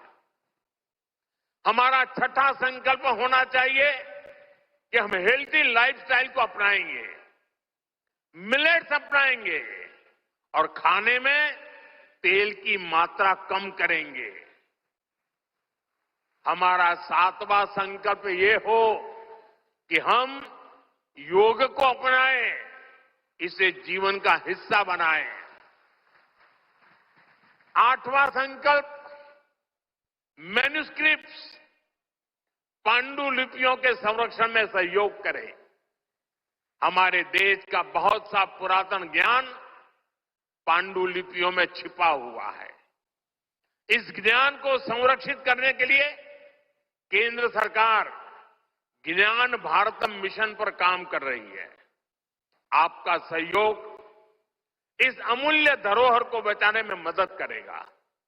साथियों, आप नौवां संकल्प लें कि हम कम से कम देश के 25 ऐसे स्थानों का दर्शन करेंगे जो हमारी विरासत से जुड़े हैं। जैसे मैं आपको कुछ सुझाव देता हूं, 3-4 दिन पहले कुरुक्षेत्र में महाभारत अनुभव केंद्र की शुरुआत हुई है। मेरा आग्रह है कि आप इस केंद्र में जाकर भगवान श्री कृष्ण का जीवन दर्शन देखें। गुजरात में हर साल भगवान श्री कृष्ण और मां रुक्मणी के विवाह को समर्पित माधोपुर मेला भी लगता है। देश के कोने कोने से और खास करके नॉर्थ ईस्ट से बहुत से लोग इस मेले में खास तौर पर पहुंचते हैं। आप भी अगले साल इसमें जाने का प्रयास जरूर करिएगा। साथियों, भगवान श्री कृष्ण का पूरा जीवन, गीता का हर अध्याय कर्म, कर्तव्य और कल्याण का संदेश देता है। हम भारतीयों के लिए 2047 का काल सिर्फ अमृत काल ही नहीं, विकसित भारत के निर्माण का एक कर्तव्य काल भी है। देश के हर नागरिक की, हर भारतवासी की अपनी एक जिम्मेदारी है। हर व्यक्ति का, हर संस्थान का अपना एक कर्तव्य है और इन कर्तव्यों की पूर्णता में कर्नाटका के परिश्रमी लोगों की भूमिका बहुत बड़ी है। हमारा हर प्रयास देश के लिए होना चाहिए। कर्तव्य की इसी भावना पर चलते हुए विकसित कर्नाटका, विकसित भारत का स्वप्न भी साकार होगा। इसी कामना के साथ उडुपी की धरती से निकली है ऊर्जा विकसित भारत के इस संकल्प में हमारा मार्गदर्शन करती रहे। एक बार फिर इस पवित्र आयोजन से जुड़े हर सहभागी को मेरी ढेर सारी शुभकामनाएं और सबको जय श्री कृष्ण, जय श्री कृष्ण, जय श्री कृष्ण।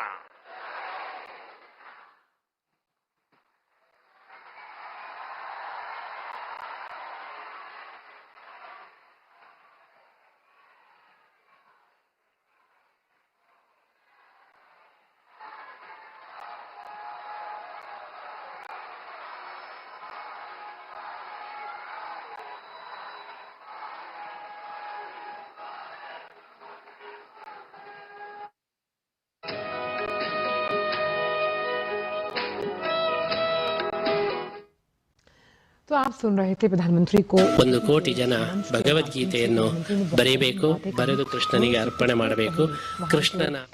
कृष्ण मठ मंदिर था, वहां दर्शन पूजन किया विधि विधान के साथ। प्रधानमंत्री ने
ಎಲ್ಲ ಸದ್ಭಕ್ತರಲ್ಲಿ ಒಂದು ಸಂತಸದ ವಾರ್ತೆಯನ್ನು ನಿಮ್ಮ ಜೊತೆಯಲ್ಲಿ ಹಂಚಿಕೊಳ್ತಾ ಇದ್ದೀನಿ।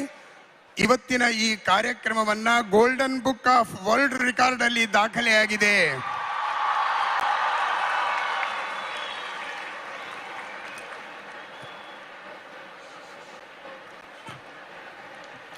ಲಕ್ಷಕಂಠ ಗೀತಾ ಪಾರಾಯಣದ ಈ ಐತಿಹಾಸಿಕ ಕಾರ್ಯಕ್ರಮದ ಒಂದು ದಾಖಲೆಯನ್ನ ವರ್ಲ್ಡ್ ರೆಕಾರ್ಡ್ ಬುಕ್ ಸರ್ಟಿಫಿಕೇಟ್ ಕಳಿಸುವ ಮೂಲಕ ದಾಖಲೆ ಮಾಡಿದೆ। ಇದೊಂದು ಉಡುಪಿಯ ಸಮಸ್ತ ಭಕ್ತರಿಗೂ ಒಂದು ಸಂತಸದ ಸಮಾಚಾರ। ಈ ಎಲ್ಲ ಕಾರ್ಯಕ್ರಮಗಳು ನಿಮ್ಮೆಲ್ಲರ ಸತತವಾದ ಪ್ರಯತ್ನ, ಸಂಘಟನೆ, ಸಹಕಾರದಿಂದ ಇದೆಲ್ಲವೂ ನಡೆದಿದೆ। ನಿಮಗೆಲ್ಲರಿಗೂ ಕೂಡ ಪ್ರೀತಿಯ ಧನ್ಯವಾದಗಳನ್ನು ಸಮರ್ಪಣೆ ಮಾಡ್ತಾ ಇದ್ದೀವಿ। ಈ ಕಾರ್ಯಕ್ರಮದ ಸಂಘಟನೆಗಾಗಿ ದುಡಿದಂತಹ, ಸಂಚಾಲಕರಾಗಿ ಸೇವೆಯನ್ನು ಮಾಡಿದಂತಹ ಶ್ರೀ ಸುಪ್ರಸಾದ್ ಶೆಟ್ಟಿ ಅವರು ನಿಮಗೆಲ್ಲರಿಗೂ ಪ್ರೀತಿಯ ಧನ್ಯವಾದವನ್ನು ತಿಳಿಸ್ತಾ ಇದ್ದಾರೆ। बोलो भारत माता की, बोलो भारत माता की, बोलो सनातन हिंदू धर्म की, श्री कृष्ण परमात्मा की, नरेंद्र मोदी जी की, परम पूज्य स्वामी जी सुगणेन्द्र तीर्थ स्वामी जी की, ಸುಶ್ರೀಂದ್ರ ತೀರ್ಥ ಸ್ವಾಮೀಜಿ ಕಿ. ಇವತ್ತಿನ ಲಕ್ಷಕಂಠ ಗೀತಾ ಪಾರಾಯಣ ಕಾರ್ಯಕ್ರಮದಲ್ಲಿ ಭಾಗವಹಿಸಿ ನಮ್ಮೆಲ್ಲರಿಗೆ ದಿಕ್ಸೂಚಿಯ ಸಂದೇಶವನ್ನು ನೀಡಿದಂತಹ ನಮ್ಮೆಲ್ಲರ ನೆಚ್ಚಿನ ಹೆಮ್ಮೆಯ ಪ್ರಧಾನಿ ಶ್ರೀ ನರೇಂದ್ರ ಮೋದಿಜಿ ಅವರಿಗೆ ಇಡೀ ಉಡುಪಿ ಜಿಲ್ಲೆಯ ಸಮಸ್ತ ಜನತೆಯ ಪರವಾಗಿ, ಶ್ರೀಕೃಷ್ಣ ಮಠದ ಪರವಾಗಿ, ಪರ್ಯಾಯ ಶ್ರೀ ಪುತ್ತಿಗೆ ಮಠದ ಪರವಾಗಿ ಗೌರವಪೂರ್ಣ ಧನ್ಯವಾದಗಳನ್ನ, ವಂದನೆಗಳನ್ನ ಸಲ್ಲಿಸ್ತಾ ಇದ್ದೇವೆ. ಈ ಕಾರ್ಯಕ್ರಮಕ್ಕೆ ಆಗಮಿಸಿರುವಂತಹ ಎಲ್ಲ ಕೃಷ್ಣ ಭಕ್ತರಿಗೆ, ಹಿಂದೂ ಸಮಾಜದ ಎಲ್ಲ ಸಜ್ಜನ ಬಂಧುಗಳಿಗೆ ಊಟದ ವ್ಯವಸ್ಥೆಯನ್ನ ಮಾಡಿದ್ದೇವೆ, ಭೋಜನದ ವ್ಯವಸ್ಥೆಯನ್ನ ಮಾಡಿದ್ದೇವೆ. ದಯವಿಟ್ಟು ಈ ಪ್ರಸಾದವನ್ನ ಸ್ವೀಕರಿಸಿ ನಿರ್ಗಮಿಸಬೇಕು. ಈ ಕಾರ್ಯಕ್ರಮದಲ್ಲಿ ನಮ್ಮೊಂದಿಗೆ ಭಾಗವಹಿಸಿ ಲಕ್ಷಕಂಠ ಗೀತಾ ಪಾರಾಯಣವನ್ನ ಮಾಡಿ ಈ ಕಾರ್ಯಕ್ರಮವನ್ನ ಯಶಸ್ವಿಗೊಳಿಸಿದಂತಹ ಸಮಸ್ತ ಕೃಷ್ಣ ಭಕ್ತರಿಗೆ, ಹಿಂದೂ ಸಮಾಜದ ಬಾಂಧವರಿಗೆ, ಪರ್ಯಾಯ ಶ್ರೀ ಪುತ್ತಿಗೆ ಮಠ ಕೃಷ್ಣ ಮಠದ ಪರವಾಗಿ ಹೃದಯ ತುಂಬಿದ ಕೃತಜ್ಞತೆಗಳನ್ನು ಸಲ್ಲಿಸ್ತಾ ಇದ್ದೇವೆ. ಈ ಕಾರ್ಯಕ್ರಮವನ್ನ ಅತ್ಯಂತ ಭಾವನಾತ್ಮಕವಾಗಿ, ಐತಿಹಾಸಿಕವಾಗಿ ಸಂಯೋಜನೆ ಮಾಡಿರುವಂತಹ ಪರ್ಯಾಯ ಶ್ರೀ ಪುತ್ತಿಗೆ ಮಠ ಕೃಷ್ಣ ಮಠದ ಪರಮ ಪೂಜ್ಯ ಸ್ವಾಮೀಜಿಗಳಾದಂತಹ ಶ್ರೀ ಶ್ರೀ ಶ್ರೀ ಸುಗುಣೇಂದ್ರ ತೀರ್ಥ ಸ್ವಾಮೀಜಿ ಅವರಿಗೆ, ಶ್ರೀ ಶ್ರೀ ಶ್ರೀ ಸುಶ್ರೀಂದ್ರ ತೀರ್ಥ ಸ್ವಾಮೀಜಿ ಅವರಿಗೆ ಗೌರವಪೂರ್ಣ ವಂದನೆಗಳನ್ನು ಸಲ್ಲಿಸ್ತಾ ಇದ್ದೇವೆ. ಈ ಕಾರ್ಯಕ್ರಮದಲ್ಲಿ ಉಪಸ್ಥಿತರಿದ್ದಂತಹ ಕರ್ನಾಟಕದ ಘನತೆವೆತ್ತ ರಾಜ್ಯಪಾಲರಾದಂತಹ ತಾವರ್ ಚಂದ್ ಗೆಹ್ಲೋಟ್ ಅವರಿಗೆ ಪ್ರೀತಿಪೂರ್ವಕ ಧನ್ಯವಾದಗಳು. ದಯವಿಟ್ಟು ಭಕ್ತಾಭಿಮಾನಿಗಳಲ್ಲಿ ವಿನಂತಿ, ಯಾವುದೇ ನೂಕುನುಗ್ಗಲನ್ನು ಮಾಡಬಾರದು, ನಿಧಾನವಾಗಿ ತೆರಳಬೇಕು, ಸಾವಕಾಶವಾಗಿ ತೆರಳಬೇಕು, ಎಲ್ಲಿಯೂ ಗೊಂದಲಕ್ಕೆ ಅವಕಾಶ ಮಾಡಿಕೊಡಬೇಡಿ. ನಮ್ಮ ಸ್ವಯಂ ಸೇವಕರ ಸೂಚನೆಯ ಮೇರೆಗೆ ದಯವಿಟ್ಟು ನಿರ್ಗಮಿಸಬೇಕು. ನಿಮಗಾಗಿ ಭೋಜನದ ವ್ಯವಸ್ಥೆ ಇದೆ, ಅನ್ನ ಪ್ರಸಾದದ ವ್ಯವಸ್ಥೆ ಇದೆ, ಅದನ್ನ ಸ್ವೀಕರಿಸಿ ನಿರ್ಗಮಿಸಬೇಕಾಗಿ ಪರ್ಯಾಯ 1 ಕೋಟಿ ಜನ ಭಗವದ್ಗೀತೆಯನ್ನು ಬರೆಯಬೇಕು, ಬರೆದು ಕೃಷ್ಣನಿಗೆ ಅರ್ಪಣೆ ಮಾಡಬೇಕು. ಕೃಷ್ಣನ ಆರಾಧನೆ ಗೀತೆಯ ಮುಖಾಂತರ ಆಗಬೇಕು, ಗೀತಾಚಾರ್ಯನ ಆರಾಧನೆ ಭಗವದ್ಗೀತೆಯ ಮುಖಾಂತರ ಆಗಬೇಕು. ಆ ಮೂಲಕ ಕೃಷ್ಣನ ಆರಾಧನೆ ಕೇವಲ ಪೂಜೆ ಸೇವೆಗಳಲ್ಲಿ ಅದು ಪರಿಸಮಾಪ್ತಿ ಆಗಬಾರದು, ಜಾಗೃತಿ ಆಗಬೇಕು, ಧಾರ್ಮಿಕ ಜಾಗೃತಿ ಆಗಬೇಕು, ಆಧ್ಯಾತ್ಮಿಕ ಜಾಗೃತಿ ಆಗಬೇಕು. ನಮ್ಮೆಲ್ಲ ಒಂದು ಆಧ್ಯಾತ್ಮಿಕತೆಯ ಮೂಲ ಗ್ರಂಥವಾದಂತಹ ಭಗವದ್ಗೀತೆ ಪ್ರತಿಯೊಬ್ಬರಿಗೂ ಕೂಡ ತಲುಪಬೇಕು ಎಂಬ ಉದ್ದೇಶದಲ್ಲಿ ಕೋಟಿ ಗೀತಾ ಲೇಖನ ಯಜ್ಞದ ಒಂದು ಕಾರ್ಯಕ್ರಮವನ್ನು ಕೂಡ ನಾವು ಹಾಕಿಕೊಂಡಿದ್ದು, ನಮ್ಮ ಪರ್ಯಾಯದ ಈ ಪ್ರಥಮ ಹೆಜ್ಜೆಯಲ್ಲಿ ನಾವು ಇದನ್ನು ಇಲ್ಲಿ ಘೋಷಣೆ ಮಾಡಲಿಕ್ಕೆ ಬಹಳ ಸಂತೋಷ ಪಡ್ತಾ ಇದ್ದೇವೆ.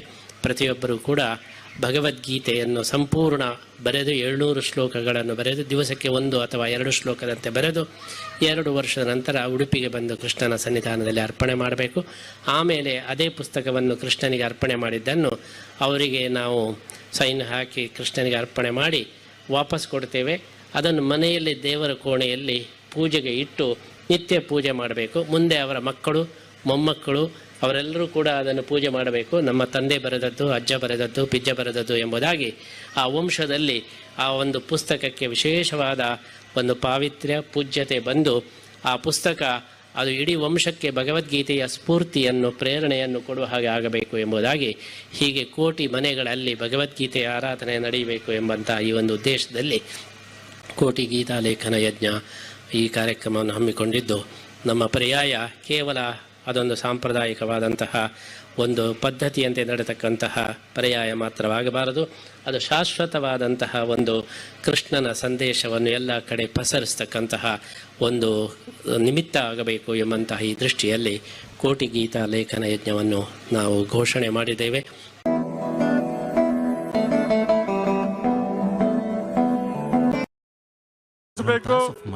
ನಿಮ್ಮ ವಾಹನದ ನಿಲುಗಡೆಯನ್ನ ಗುರುತಿಸಿಕೊಂಡು ವ್ಯವಸ್ಥಿತವಾಗಿ ನಿರ್ಗಮಿಸಬೇಕು. ಯಾವುದೇ ನೂಕುನುಗ್ಗಲು ಗೊಂದಲಿಗೆ ಅವಕಾಶ ಮಾಡಿಕೊಡಬಾರದಾಗಿ ವಿನಂತಿಯನ್ನ ಮಾಡ್ತಾ ಮತ್ತೊಮ್ಮೆ ಸಮಸ್ತ ಸಜ್ಜನ ಬಂಧುಗಳಿಗೆ ಧನ್ಯವಾದವನ್ನು ಸಲ್ಲಿಸ್ತಾ ಇದ್ದೇವೆ. ಬೋಲೋ ಭಾರತ್ ಮಾತಾ ಕಿ, ಬೋಲೋ ಭಾರತ್ ಮಾತಾ ಕಿ, ಬೋಲೋ ಸನಾತನ ಹಿಂದೂ ಧರ್ಮ ಕಿ, ಬೋಲೋ ಗೋ ಮಾತಾ ಕಿ. His बोलो प्रभु श्री रामचंद्र की, Gita Mandira बोलो पवन सुत हनुमान की, by Honorable President जय श्री कृष्ण परमात्मा की, Sharma and inaugurated by सुपुत्रिका Surendra तीर्थ स्वामी जी की, of Nepal. Narendra Modi ji In center of की, Gita activities and Narendra Modi witnessed ji to the की, dedication of 1 बोलो lakh भारत माता by की, Prime Minister P.V. Narasimha Rao. Thank you one and all. Udupi Krishna is called Anna Brahma. Swamiji has built 3 expansive dining halls, Anna Brahma, Anna Dharma and Anna Yajna, serving daily Anna Prasada to thousands in Sri Krishna Mata. Beyond Udupi, he revitalized many temples, including the cave temple Sri Govardhana Kshetra in Bengaluru. His educational institution, Sri Puttige Vidyapita, founded in 1984, integrates Vedic teachings with modern subjects, preparing students as torchbearers